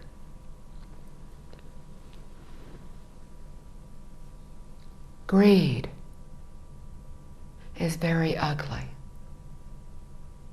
It leads to many, many negative emotions. It leads us to being born in the lower realms. It keeps us mired in the suffering of reincarnation. We protect ourselves, our possessions, our ideas, our knowledge, because we think our wisdom, our knowledge, our ideas, our possessions are real.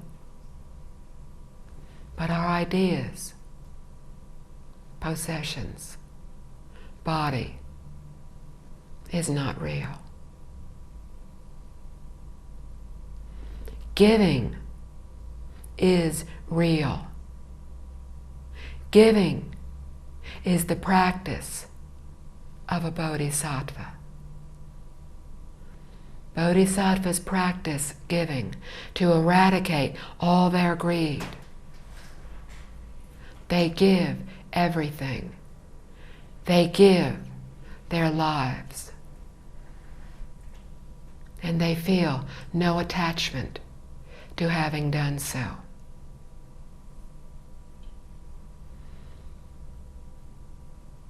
With the exception of the mother and her child, the parent and the child, very few of us are able to give our lives for another. But surely we can start giving teachings. Surely every single one of us can smile at somebody else. Surely most of us have things that we can give to others. In so doing, we will feel happy. We will begin to feel free. We will begin to feel lighter, because our attachments will start to drop away from us. And as we give,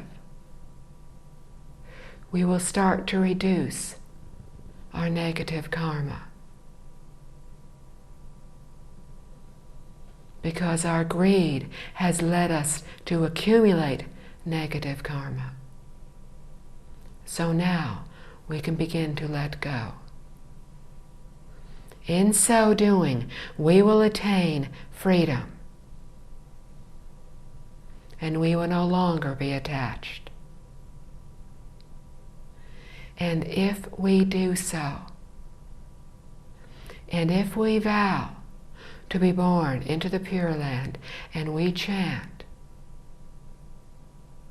or if we wish to be born into heaven and we practice being a good person, then, if we do so properly, we can attain what we seek.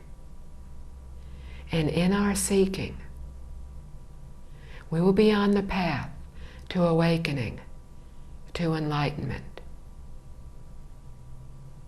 And we will be helping all other beings attain this as well. Thank you. Let us read the dedication of merit together. May the merit and virtue accrued from this work adorn the Buddha's Pure Land, repaying the 4 kindnesses above and relieving the suffering of those in the 3 paths below. May those who see and hear of this all bring forth the heart of understanding and live the teachings for the rest of this life. Then be born together in the land of ultimate bliss. Homage to Buddha Amitabha.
Respected fellow practitioners and guests, in yesterday's talk, we had started on the 3 poisons of greed, anger, and ignorance. Greed is when we want something. We want something that we have. We want more of something that we have, or we want something new. Or we wish to possess someone. Next is anger. Anger is animosity. It is the aversion that we have towards others when they reject our ideas or when they irritate us. The 3rd poison is ignorance, improper thoughts and viewpoints. Yesterday we were talking about greed. Another example of greed, other than what we were talking about yesterday, is that for food. This is a greed that many of us are subject to. One of the ways we can counteract our greed is trying to change through behavior. For example, with food. Each time we think of something that we would like to eat, each time we see something and think how good it would taste, we need to start to change by eradicating that thought. But this is very difficult for us to do because changing through behavior is the most difficult way to change. What we might try when we are trying to eradicate our greed for food is to simply eat whatever is placed in front of us, with no thoughts of differentiating between I like this, but I don't like that. Another way of counteracting our greed would be to not eat until we are completely full, but eat until we're approximately 70% full. Then stop eating. It is pointless to keep eating until we are so full that we become very uncomfortable. In one of the books that we often talk about, Mr. Liao Fan's 4 Lessons, we learned that he and a Zen master sat in meditation for 3 days without break, without sleep. They did not stop for lunch, for dinner, for afternoon snacks, and yet they did not get hungry. How were they able to do this? They maintained a state of deep concentration. They did not have wandering thoughts. Wandering thoughts are the cause, one of the causes, of our becoming hungry. Often, when we are doing something, very busy at work, or doing something that we enjoy doing, somebody will say, "It's time to go eat." And we will say, "Just a minute, I'm working on something." And we really don't feel hungry. We may even find that several hours pass and we still haven't eaten, and we really don't feel hungry. Or if we think about eating, we again think about work, and before we realize it, we're not even hungry anymore. This is because our deep concentration has eradicated our thoughts of hunger. Our greed arises from our selfishness, thinking this body is me. I need to eat. And this is where all greed arises from selfishness. The second of the three poisons is that of anger. Anger arises when our greed is not satisfied, when we do not get what we want. Feeling frustrated, we give rise to anger. Anger is the cause of our being born into the hell realms. Greed is the cause of our being born into the hungry ghost realm.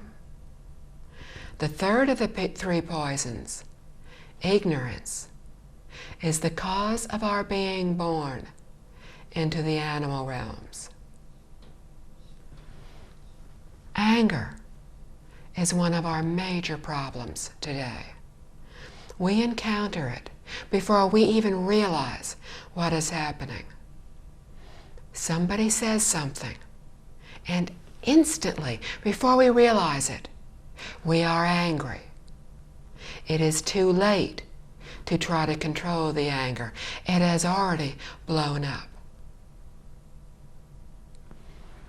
When this happens, we can try to think about why we have become angry. This anger did not just start today. It did not start yesterday, last week. It started many, many lifetimes ago. In a distant past lifetime, one of us said something to the other. We didn't mean to hurt the other one's feelings. We just didn't think.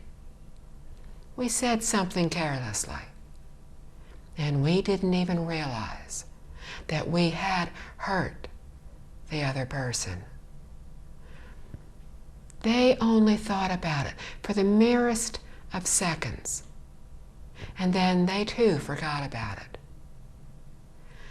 But deep within them, the imprint of what had happened remained.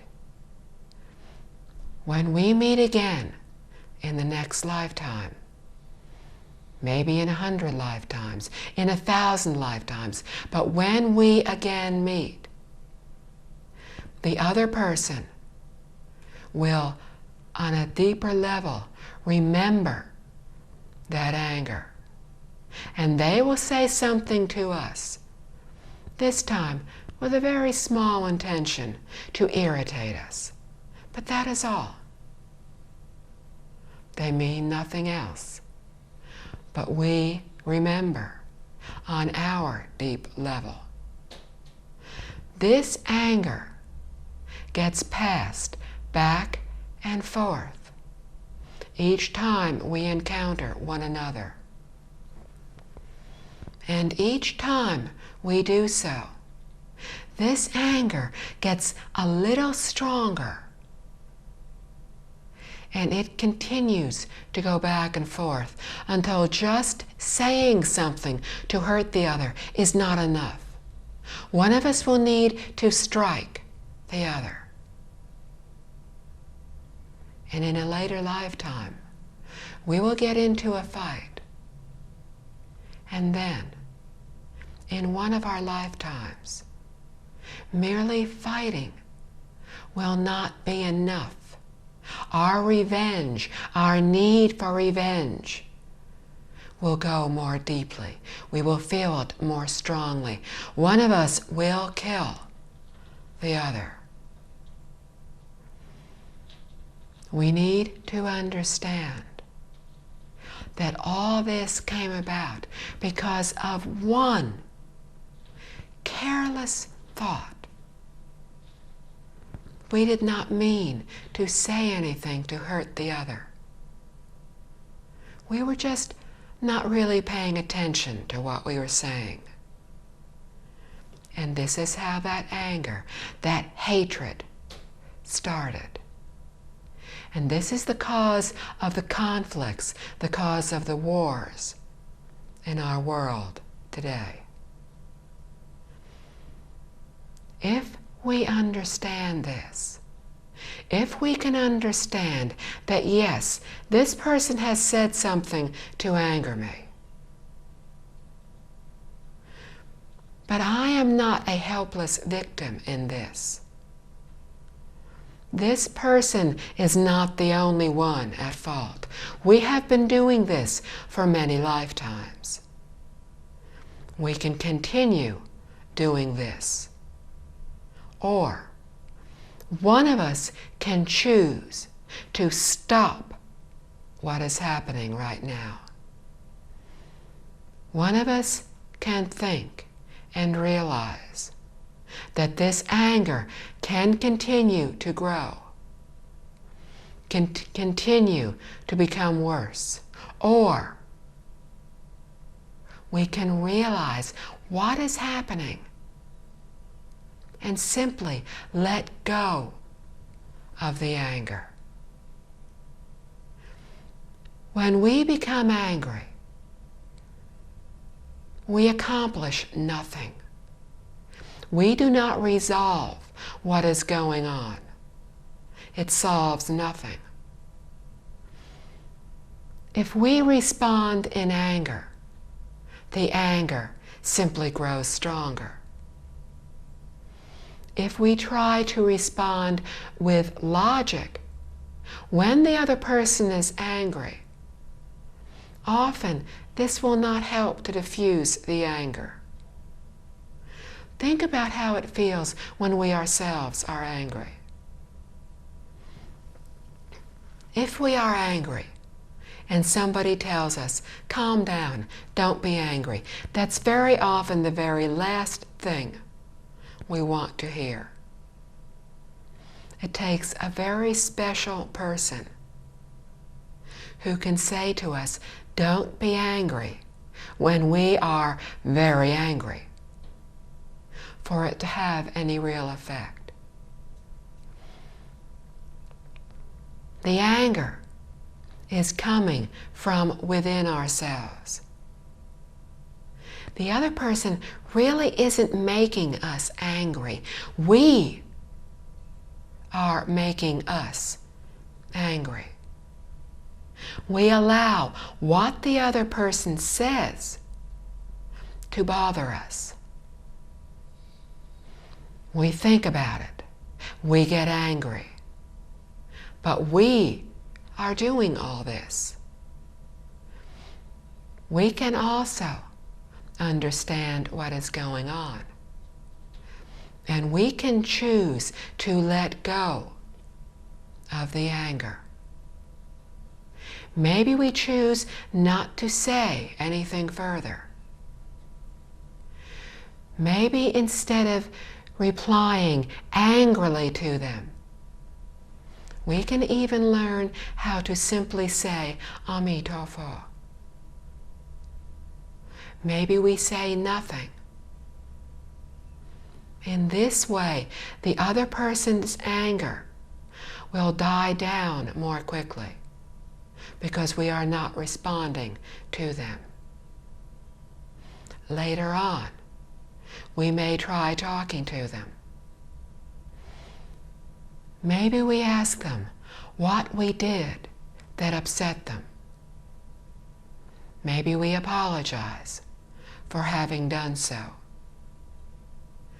Often, all the other person needs to hear is, I'm sorry.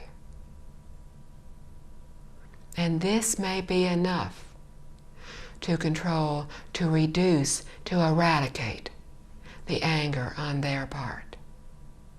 We were saying yesterday, think about how it feels to be angry. It does not feel good. Now, realize the other person feels equally unhappy, upset, unsettled. Out of compassion for the other person, we can do what we need to try to reduce this anger to try to find the way to resolve what is going on between us. If we cannot do so, if we cannot find a way to reduce, to eradicate, to stop what is happening, if nothing else, we might try simply avoiding the person or avoiding the circumstance that seems to trigger this hostility. We can think about what happened in this instance. What did we do? What were the circumstances that made the other person become angry, that made us become angry? Then we can think how to avoid those circumstances in the future. We have many affinities in our lives. These are relationships with people from our past lifetimes.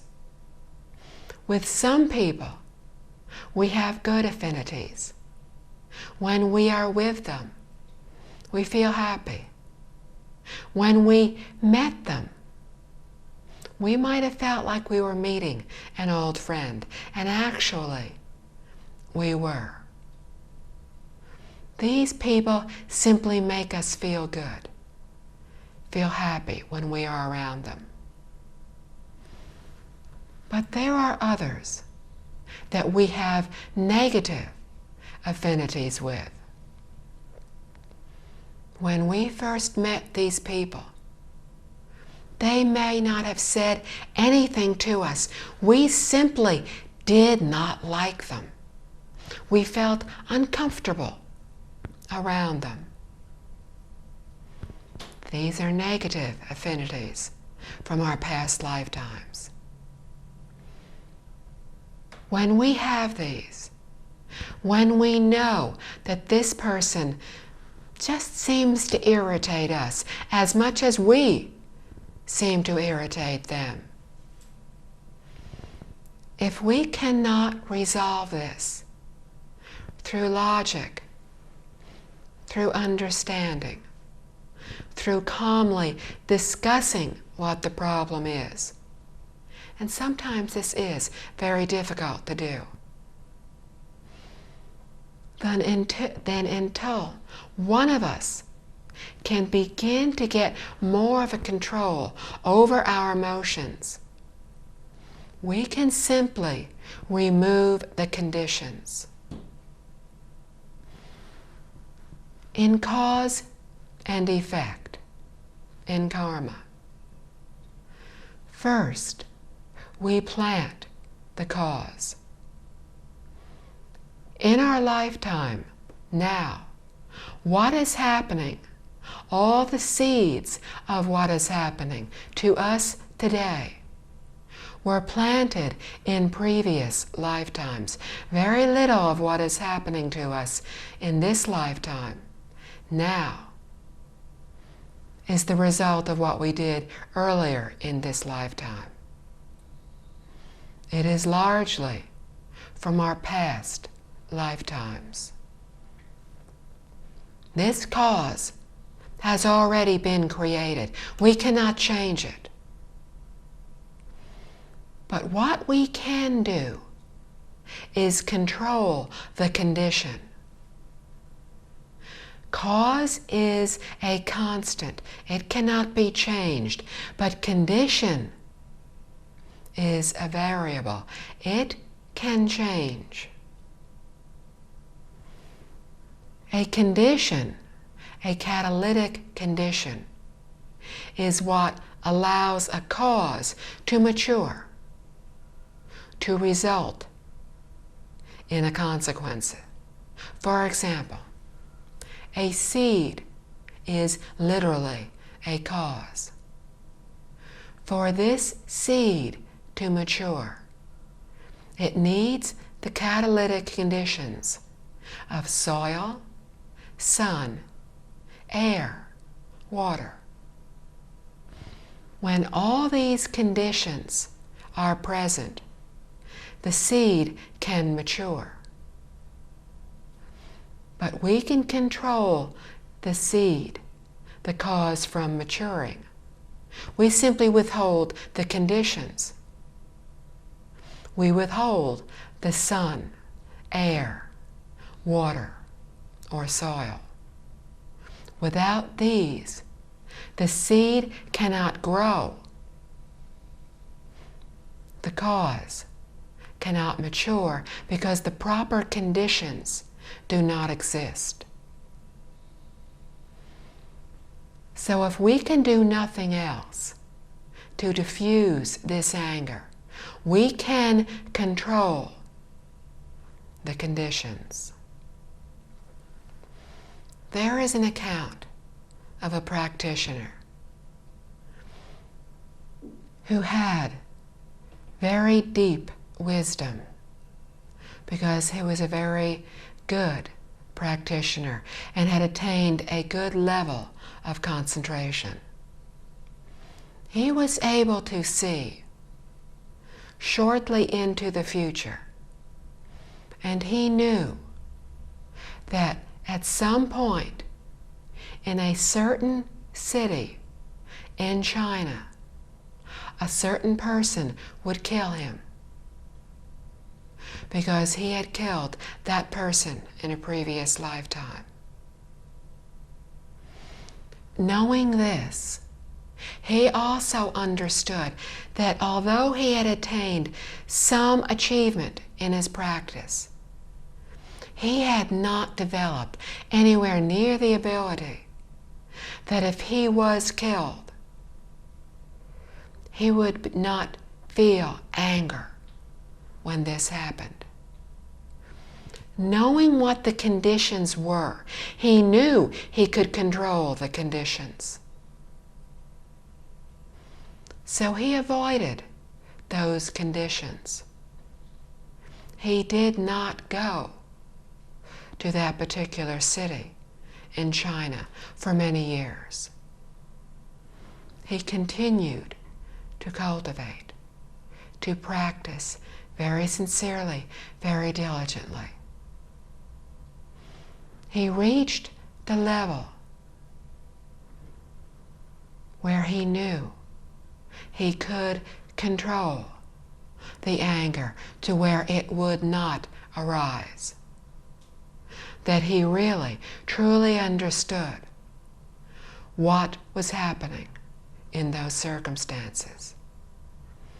And when he knew he would not get angry, he went to that city. He met the person who killed him. But since he had controlled the conditions, he was able to not give rise to anger. And he was able to stop the anger, the hatred, at that point. He did this not just for himself, but for the other person as well, because he understood if he gave rise to the anger, then he would kill that person in the future. This is a very high level of attainment, and most of us are unable to achieve this level. But we can still manage to control conditions on a much lesser basis if we know somebody constantly irritates us. We can try to avoid them. And we can practice doing everything we can to control our anger.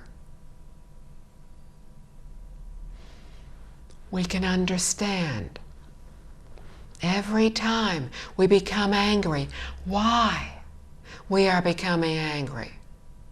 that we are allowing ourselves to feel this way. The other person isn't doing it to us. We are doing it to ourselves. This is how we begin to control the conditions. Why do we become angry? We do so because we are attached to ourselves, to me, to the concept of I. Somebody says something. Maybe somebody criticizes us. This is a major problem that we have. We have many faults, but we do not like others to point them out to us. When somebody points out a fault, they, like we, often do so in a rather untactful manner, and they may hurt our feelings. Very few people are able to correct us, to criticize us, without our feeling resentful, feeling, I didn't do that. Why are you saying I did? Or maybe we feel guilty. Maybe we feel embarrassed. Subconsciously, we know we have this fault, but we don't like the other person pointing it out to us. Maybe they criticize us in front of others, and we were embarrassed. So we become defensive. We become angry. We defend ourselves. It is very difficult when somebody is criticizing us in front of others for us to very calmly say, you're absolutely right. I did do that. I'll try not to do it in the future. This is very difficult for us to do. Normally, what we do is start to defend ourselves. And we become angry. Maybe in defending ourselves, we start criticizing the other person. Instead of doing this, what we need to do is start to try to think about what the other person said. There can be two things going on here. Number one, we do have this fault. If we do, we can go off by ourselves. Maybe we go off with a friend whom we feel very comfortable with, and maybe we can talk about it with this friend. And we talk about this fault. And maybe this friend can help us as we are talking to think about how we can correct this fault in the future. Or maybe we simply go off by ourselves. We calm down, and then we think about what the person said. And we think, do I have this fault? And we discover that it was not an unfounded criticism. This is something I do that is wrong. Then we think how to correct this fault in the future. This person has helped us. I have said there are two things that can be going on here. One, we have the fault. And they have very helpfully pointed out one of our many faults to us. Number two, we do not have this fault.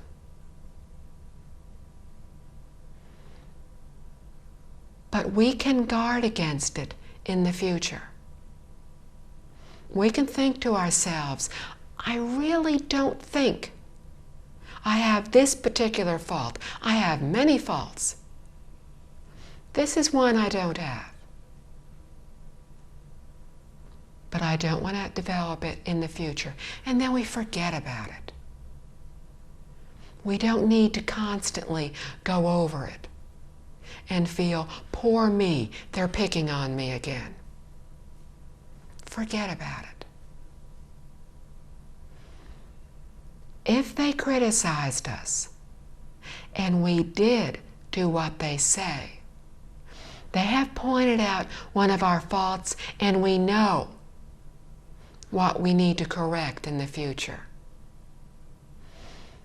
But if they have misjudged us and they have criticized us for something we have not done, then what they have said has reduced our negative karma. They have just done us a kindness. If we can accept and not get angry, not become defensive, not become irritated, not feel anything negative, or if we do, let go of it as quickly as possible. If we can just let go of it, they will have helped us to reduce our negative karma. And we have much negative karma. But by criticizing us unfairly, unjustly, they have actually done us a kindness. If somebody has done something kind for us, how can we become angry? They have just, intentionally, unintentionally, done us a favor. When a friend does us a favor, we don't become angry. We appreciate the favor. Even if this friend was not doing something out of kindness, they are still helping us. They are still doing us a kindness. So we in turn appreciate it. If they continue criticizing us, there is no need to respond. If we respond and defend ourselves, we know what happens in this circumstance. They say something that hurts us. We respond. This argument keeps going back and forth. They say, yes, you did. We say, no, we didn't. Yes, you did. No, we didn't. And this goes on, and it keeps getting louder and stronger and worse. And neither one of us is accomplishing anything other than planting more and more seeds for criticism, unhappiness, anger in the future. They may not realize what is going on. We know what is going on because we know about cause and effect. And we know what is going on is because of what happened in the past. And what is going on will continue in the future. Everything arises from the mind. What happens in the future depends on what we think, say, do in this very moment.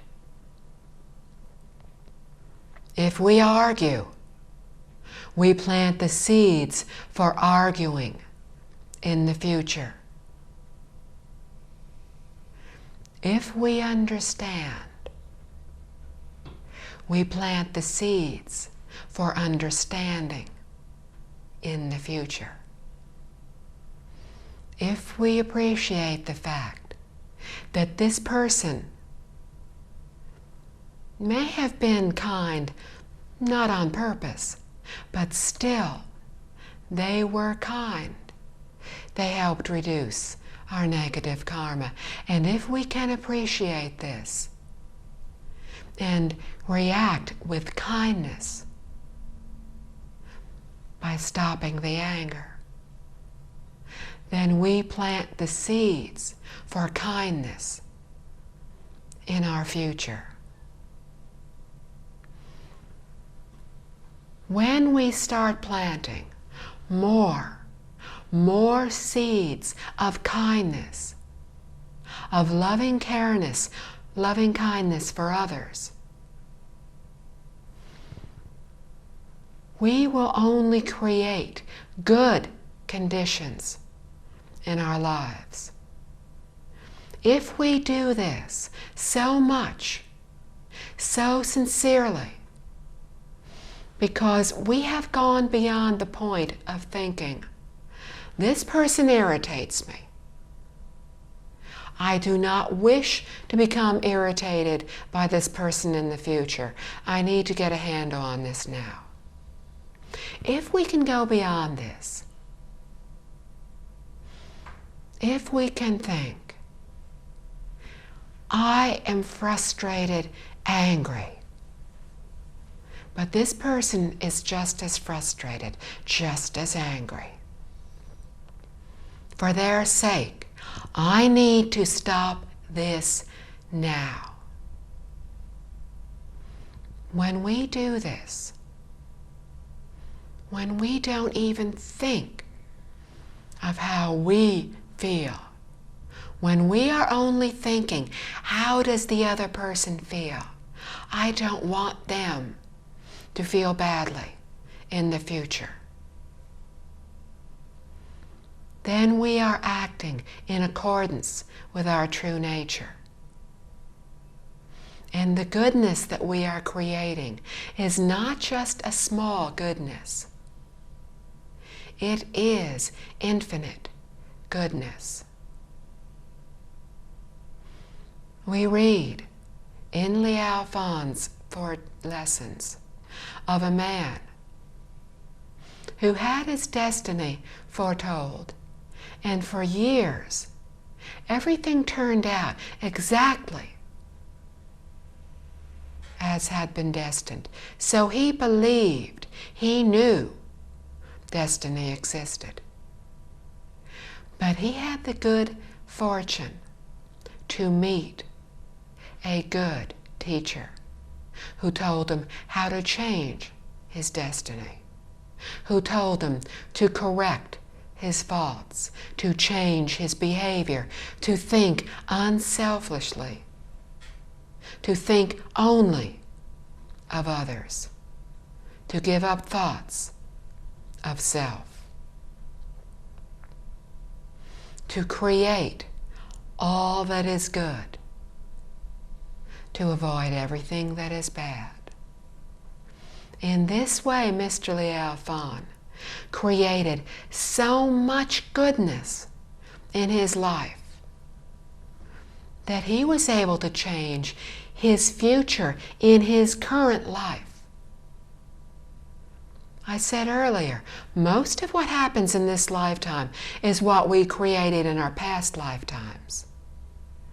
It is difficult to change what is destined to happen in this lifetime. We have to do much that is good or much that is evil to change this very lifetime.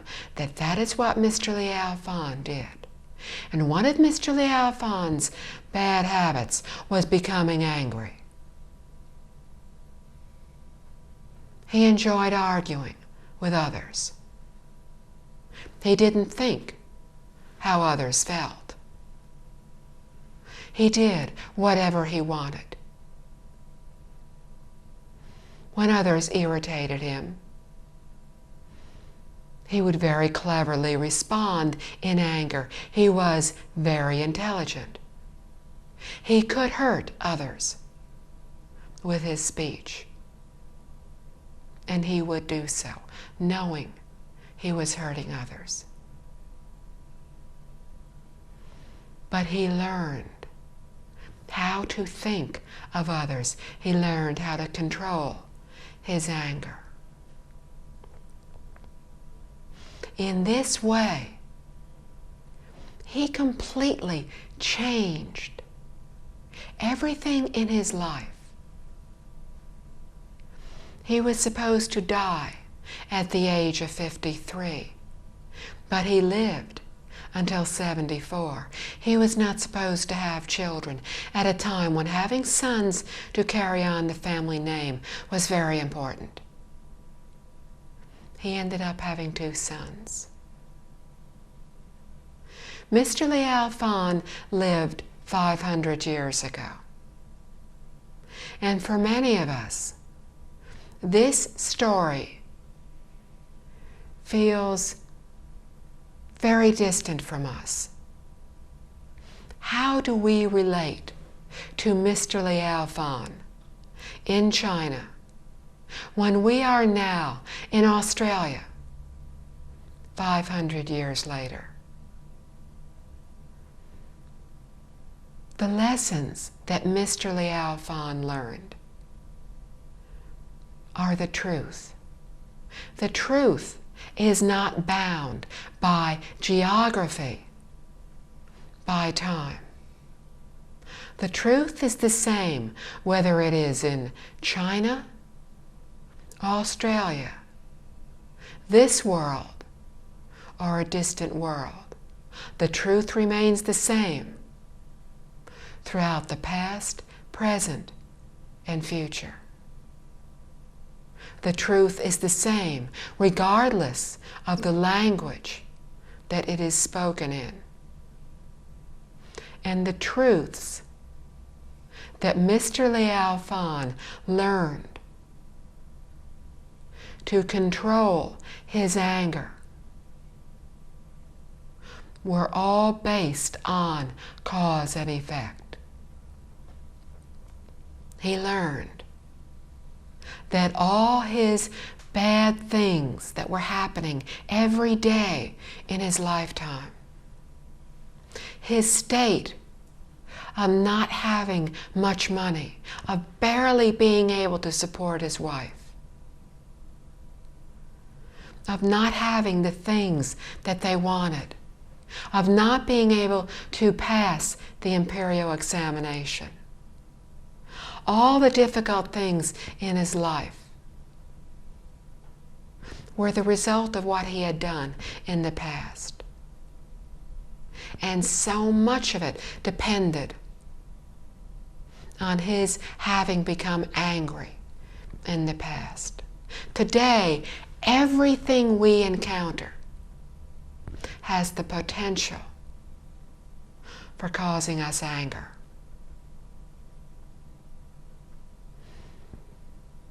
We can decide whether we give rise to that anger. We can control it through behavior. We can say, I am not going to give in to that anger again. But this is very difficult to do. This means we have to catch that anger before it even begins to arise. And this is very difficult. The second way to change is to try to understand the reasoning. We know all about cause and effect. We know why we get angry. We know why we will suffer anger in the future. So we try to understand through understanding, through reasoning. And this is the second way we change our behavior. The third way to change is from the heart. We understand how badly we feel when we become angry. We understand when somebody criticizes us and we feel hurt and angry, we understand how badly we feel, and we know the other person feels just as badly. And we understand, we feel compassion for them, and we really don't want them to feel like this, like we are now feeling. When we try to change through behavior, it's very difficult because we have to catch each incident that makes us irritated. And we have to catch the anger before it arises. Changing through understanding is also very difficult. Changing from the heart is to change from within. It is to no longer even have the thought of getting even. It is to not have the thought of you hurt me, I want to hurt you. To not have the thought of you criticized me, I need to defend myself. It is to not have the thought of anger even arise. When we do this, when we are sincerely trying to help others,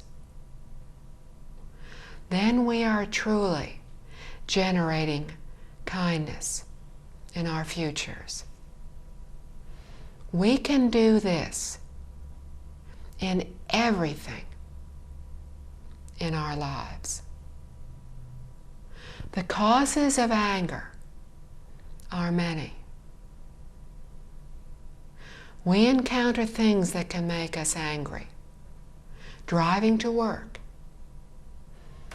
at work, after we are home, at school, when we are out with other people, when we are by ourselves. But everything depends on how we react. We can give in to the anger, or we can realize that if somebody has said something unkind when normally in the past we would have become angry, we can control it. And we can think kindly of them for helping to reduce our negative karma. We can do this. We can choose exactly how we react. And by doing this, we can plant the seeds for all the good things that we want to happen in our lives. Reflect within. Think about the faults that we have. Think about how we feel when we become angry. Think about how we feel when we are with those we love. Think about how we feel when we are sitting calmly, reciting a sutra, chanting the Buddha's name. Think about that quiet state of serenity. Which do we prefer? The anger or the serenity? It's entirely up to us which we will feel in the future. It's entirely up to us what others around us will experience in the future. It is entirely up to us what our world, what other people in this world, other beings throughout the universe will experience. It all starts from within us. Our serenity, our joy starts from deep within us. Then it grows to include those around us. Then it includes all those who simply encounter us. Finally, it includes every being throughout the universe. If we do this every moment, consciously thinking only of helping all others, we will bring happiness, serenity to all beings in the universe. Thank you. Let us read the dedication of merit together. May the merit and virtue accrued from this work adorn the Buddha's Pure Land, repaying the four kindnesses above, relieving the suffering of those in the three paths below. May those who see and hear of this all bring forth the heart of understanding and live the teachings for the rest of this life. Then be born together in the land of ultimate bliss. Homage to Buddha Amitabha.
Respected fellow practitioners and guests,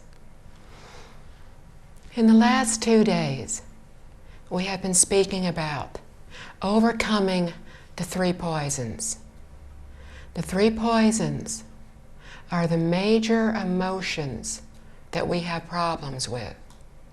They are greed, anger, and ignorance.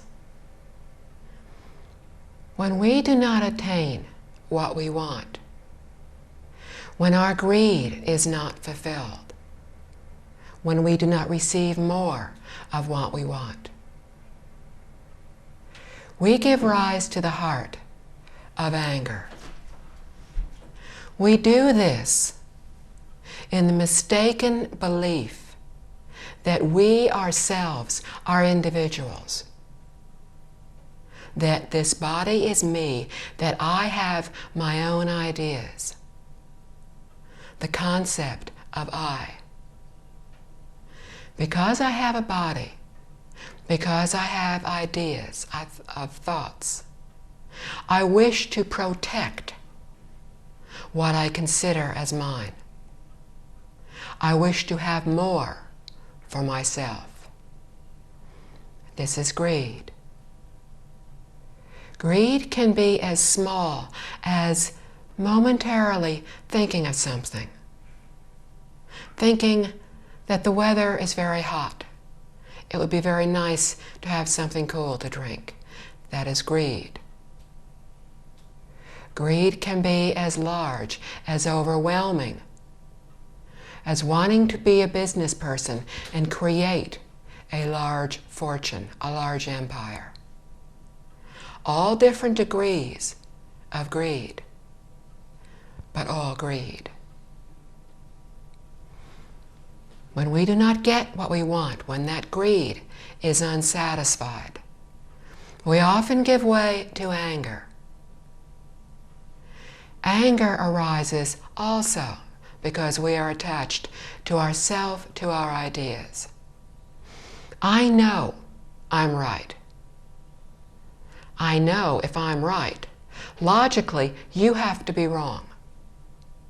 If you're wrong, I'm right. Then you need to believe, to think as I do. And when you do not, I become angry. We all do this. When people do not give in to us, we become angry.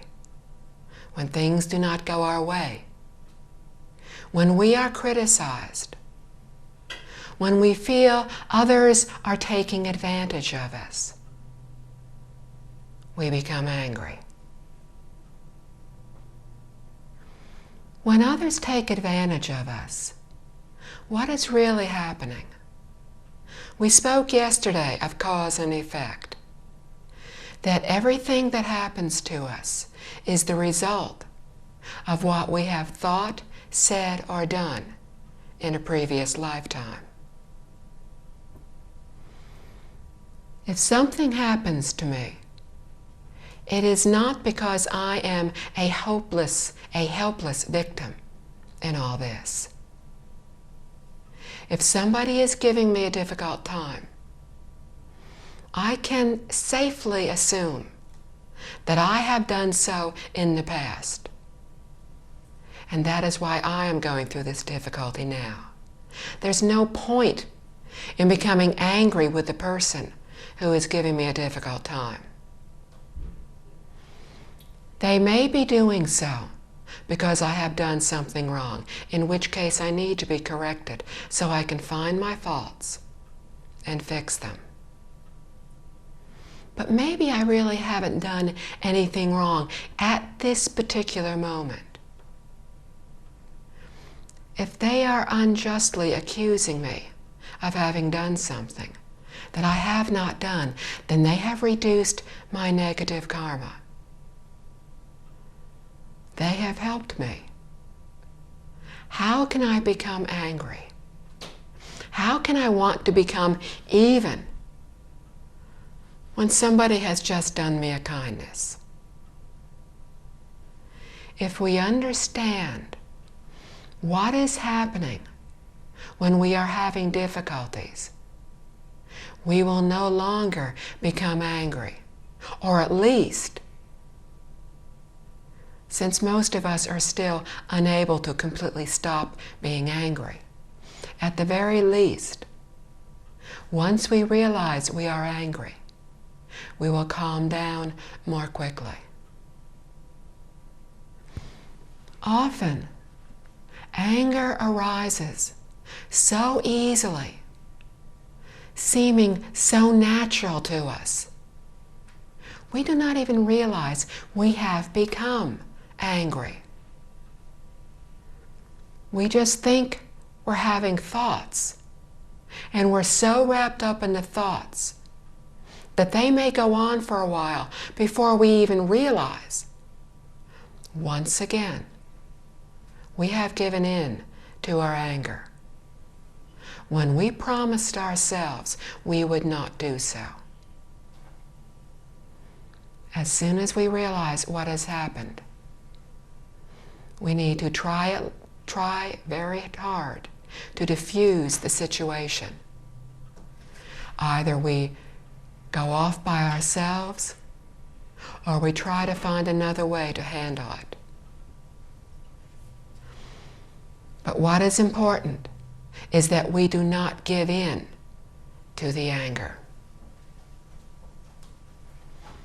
That we only think of how to reduce it, of how to correct this fault in the future.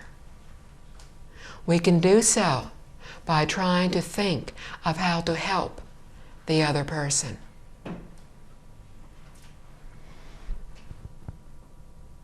Why do we become angry? Because of greed. But why does greed come about? Because of the third poison, ignorance. We were discussing the other day, after one of the talks, the difference between ignorance and stupidity, and which would be a correct translation of the Chinese term.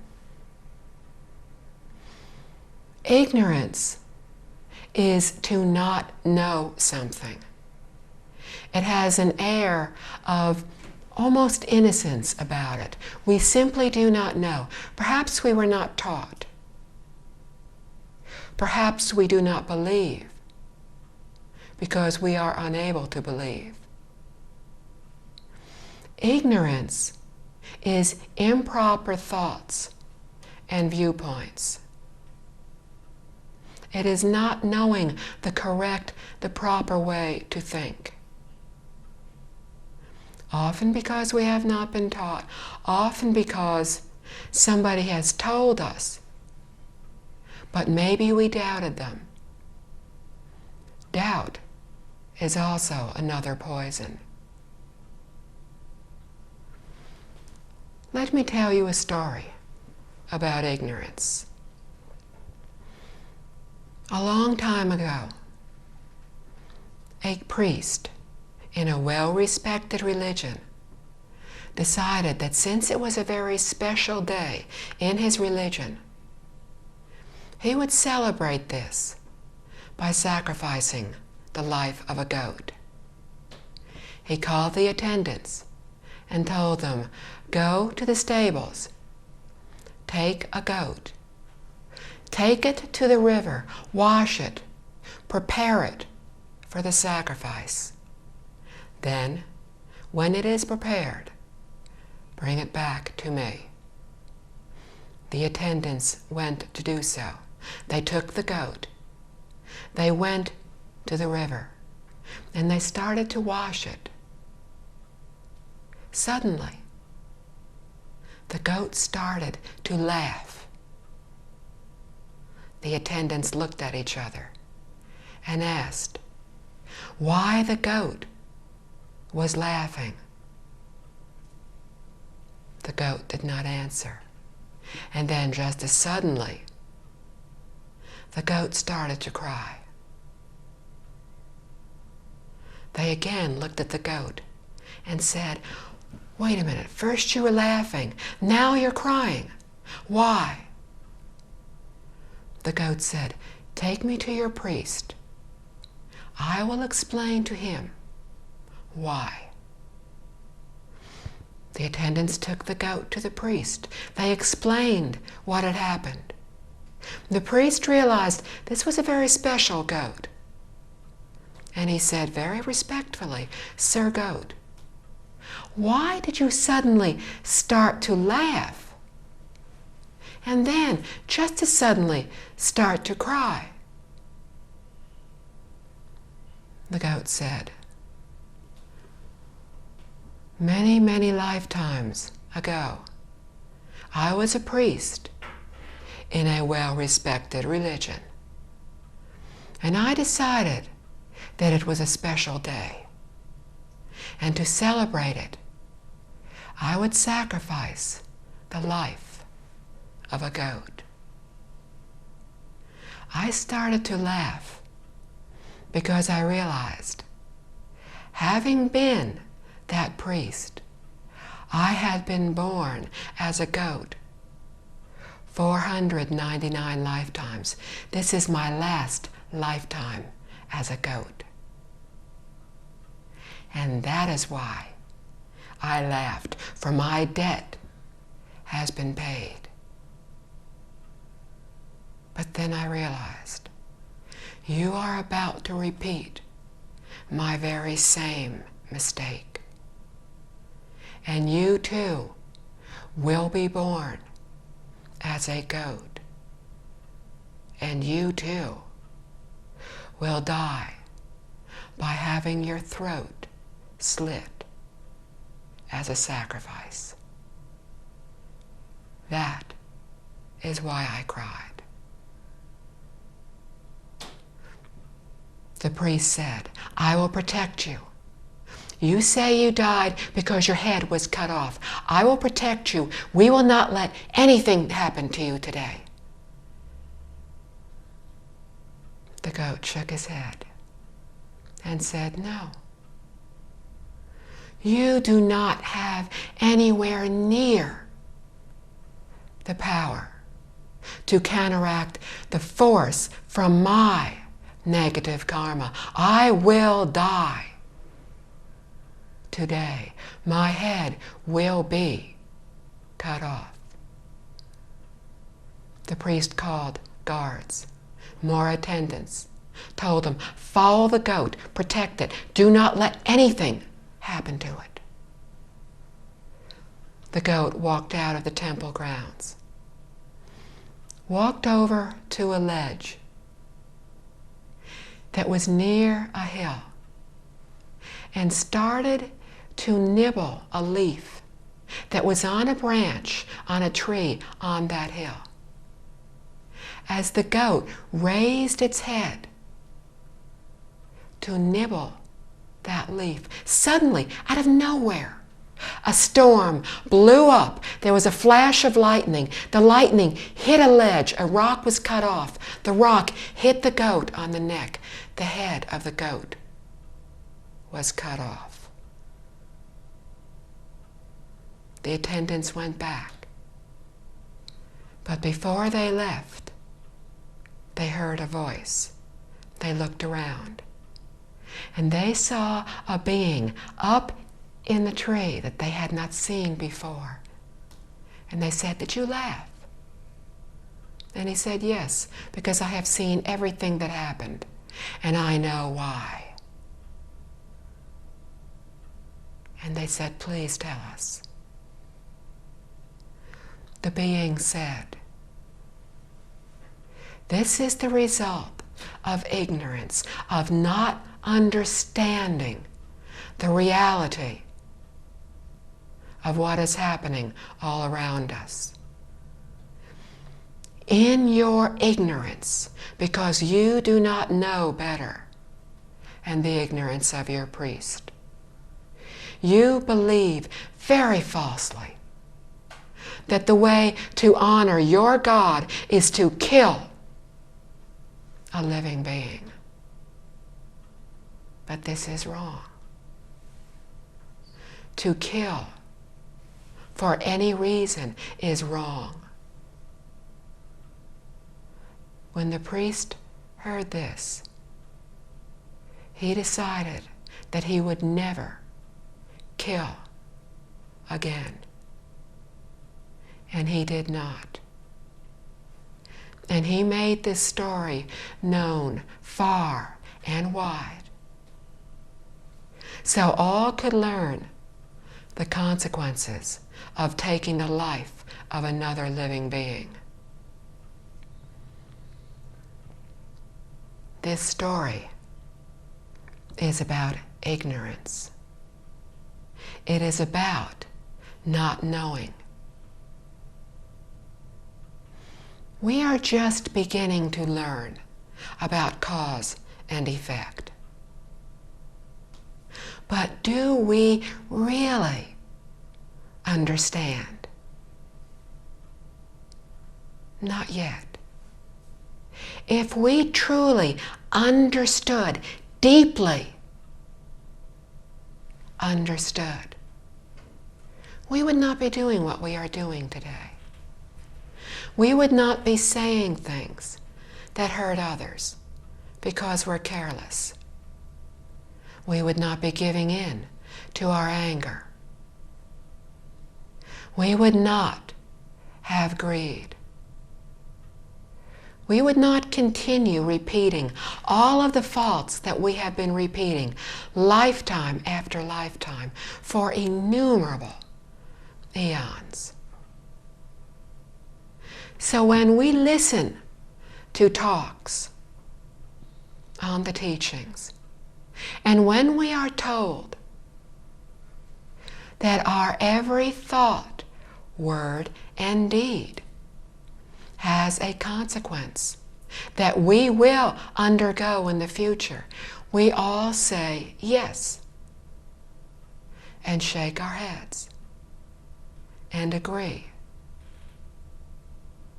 And while we are sitting in this room or in a similar room, we believe and we think that way because we are concentrating on this talk.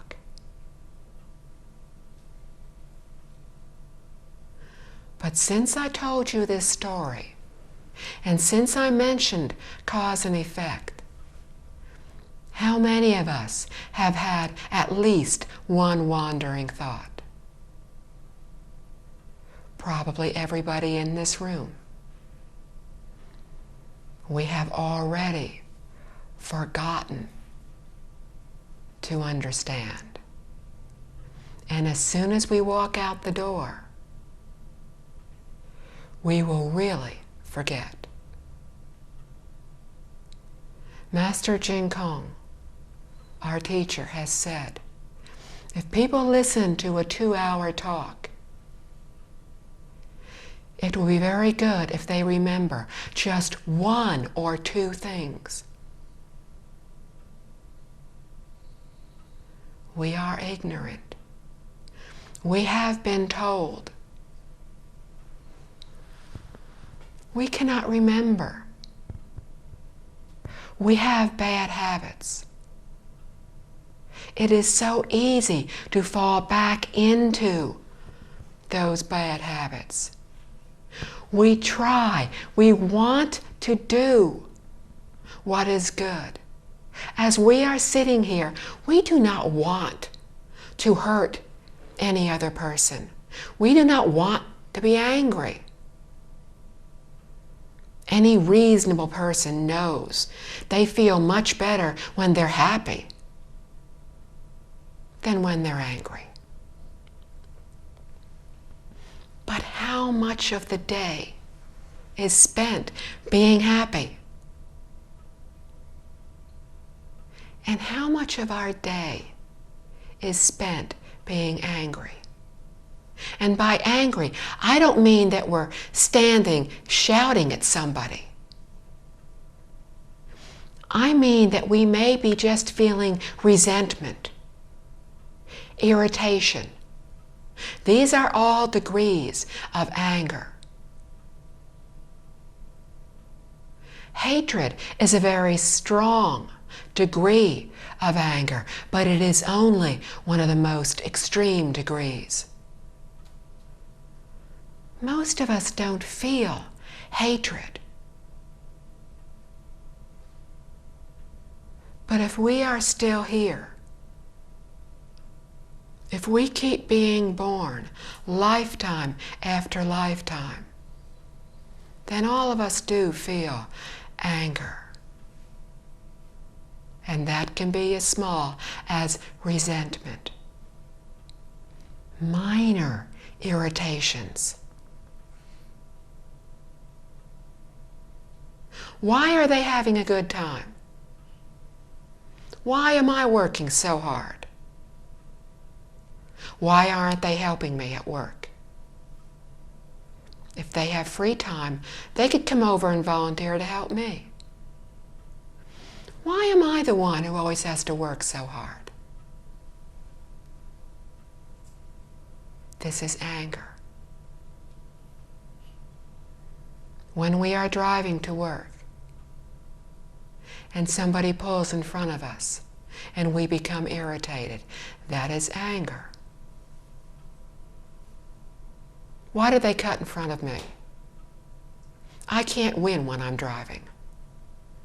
If I stay too close to the person in front of me, I'm told that's dangerous. If I pull farther behind, people always cut in front of me. I'll never get to work at this rate.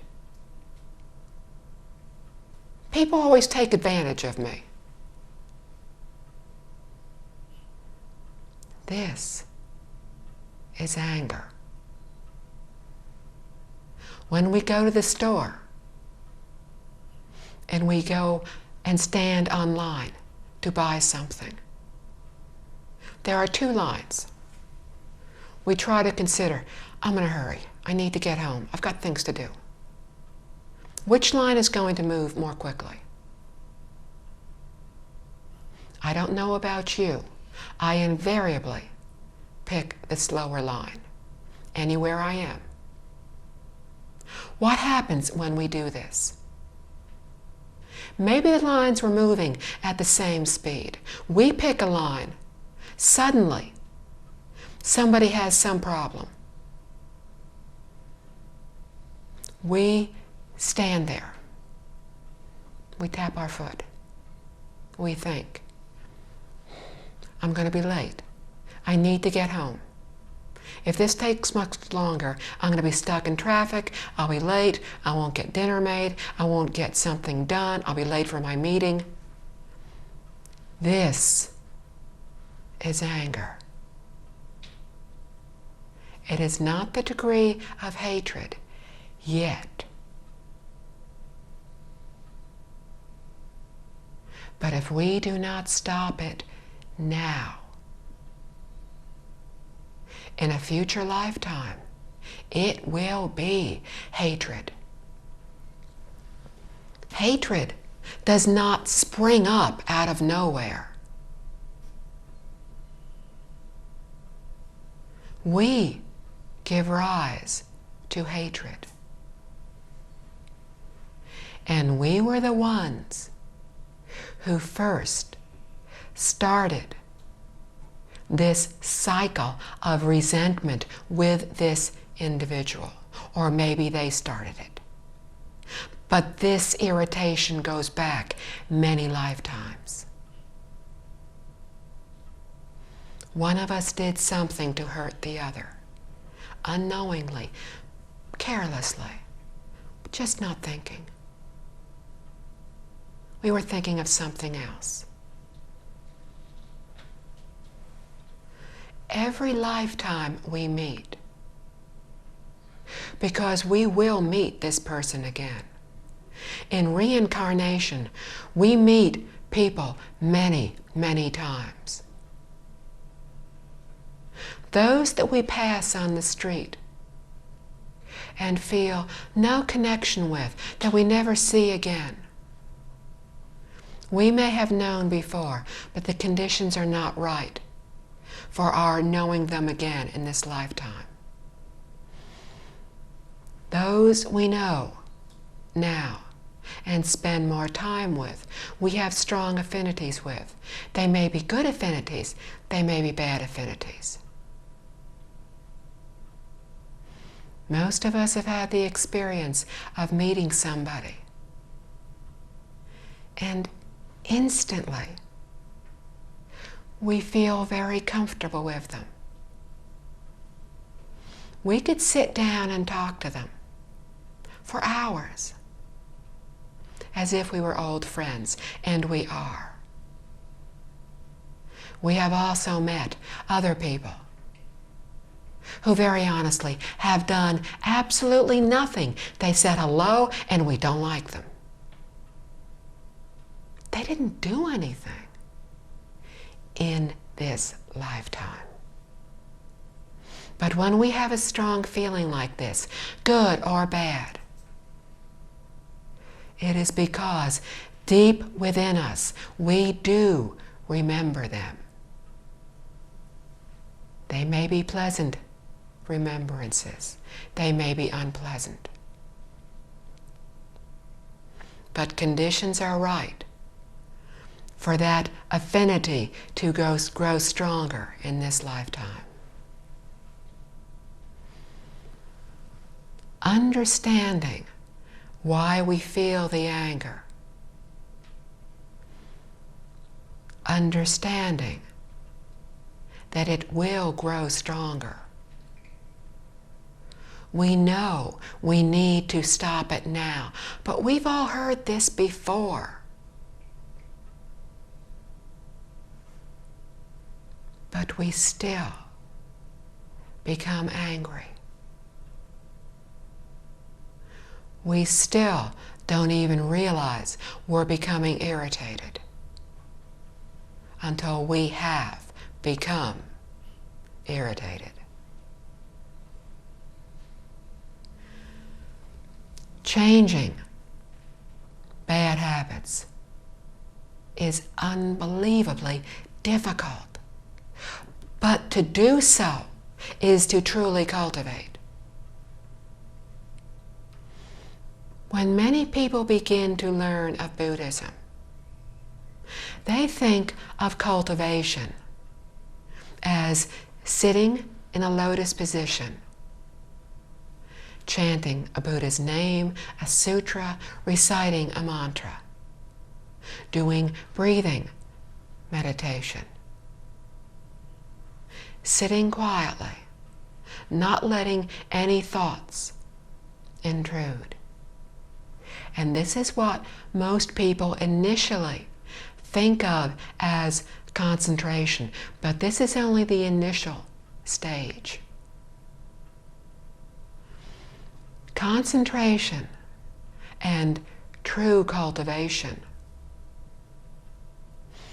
are to take what we have learned, that sense of serenity, from our cultivation of reciting, of chanting, and to go back out into the world. That's where we truly cultivate. That is where it is so difficult to cultivate.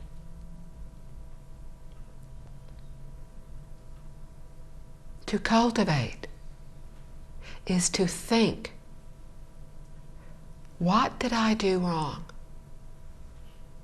What did I do that resulted in that person saying, doing whatever they did that irritated me? What started it now?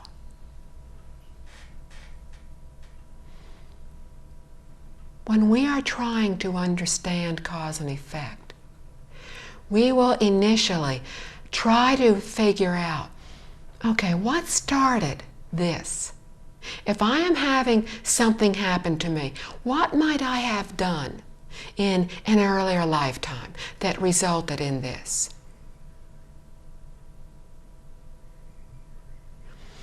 We do not need to know the exact cause for the result that we are now going through. Trying to figure this out can become wandering thoughts.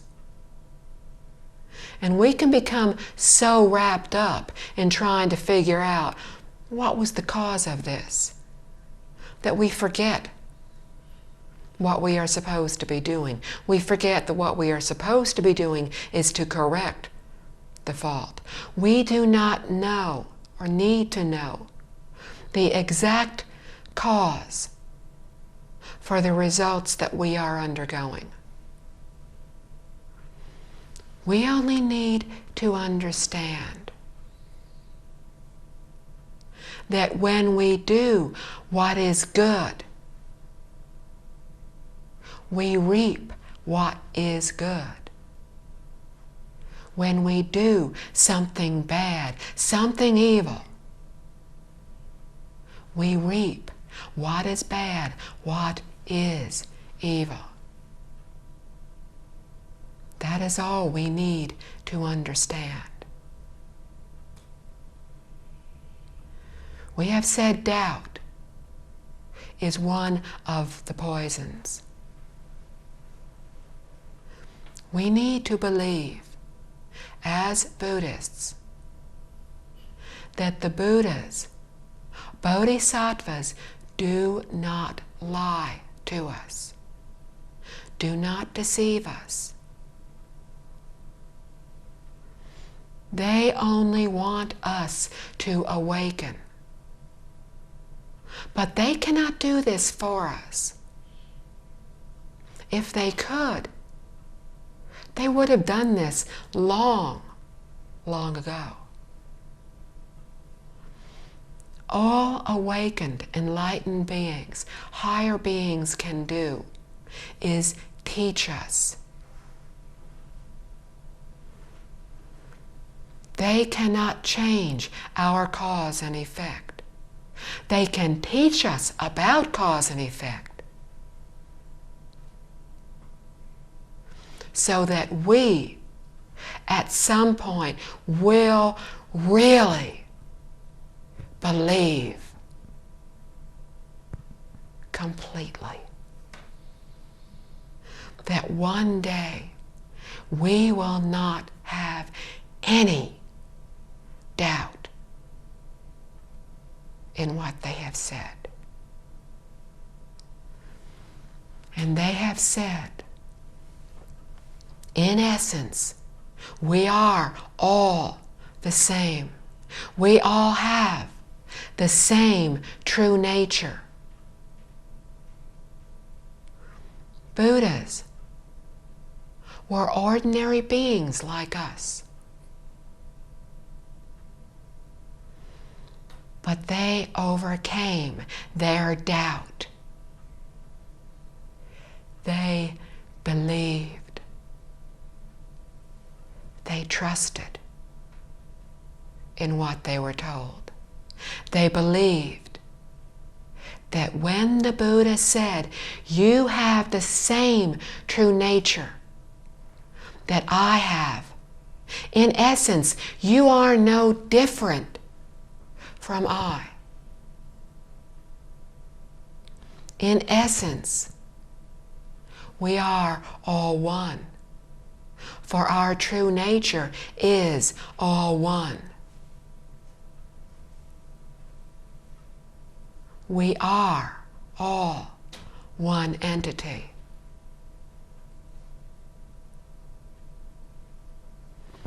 At some point, we will believe this. Until we reach that point, we need to immerse ourselves in the teachings. We need to listen to teachings, to chant a Buddha's name, to cultivate, to replace our wandering thoughts of greed, anger, resentment, irritation, ignorance, arrogance, selfishness. We need to replace all these with good, proper thoughts. thoughts of helping others. We can listen to the teachings. Unless we are able to recite, to say back word for word, and understand completely what is in even one talk, then we can listen to that talk again.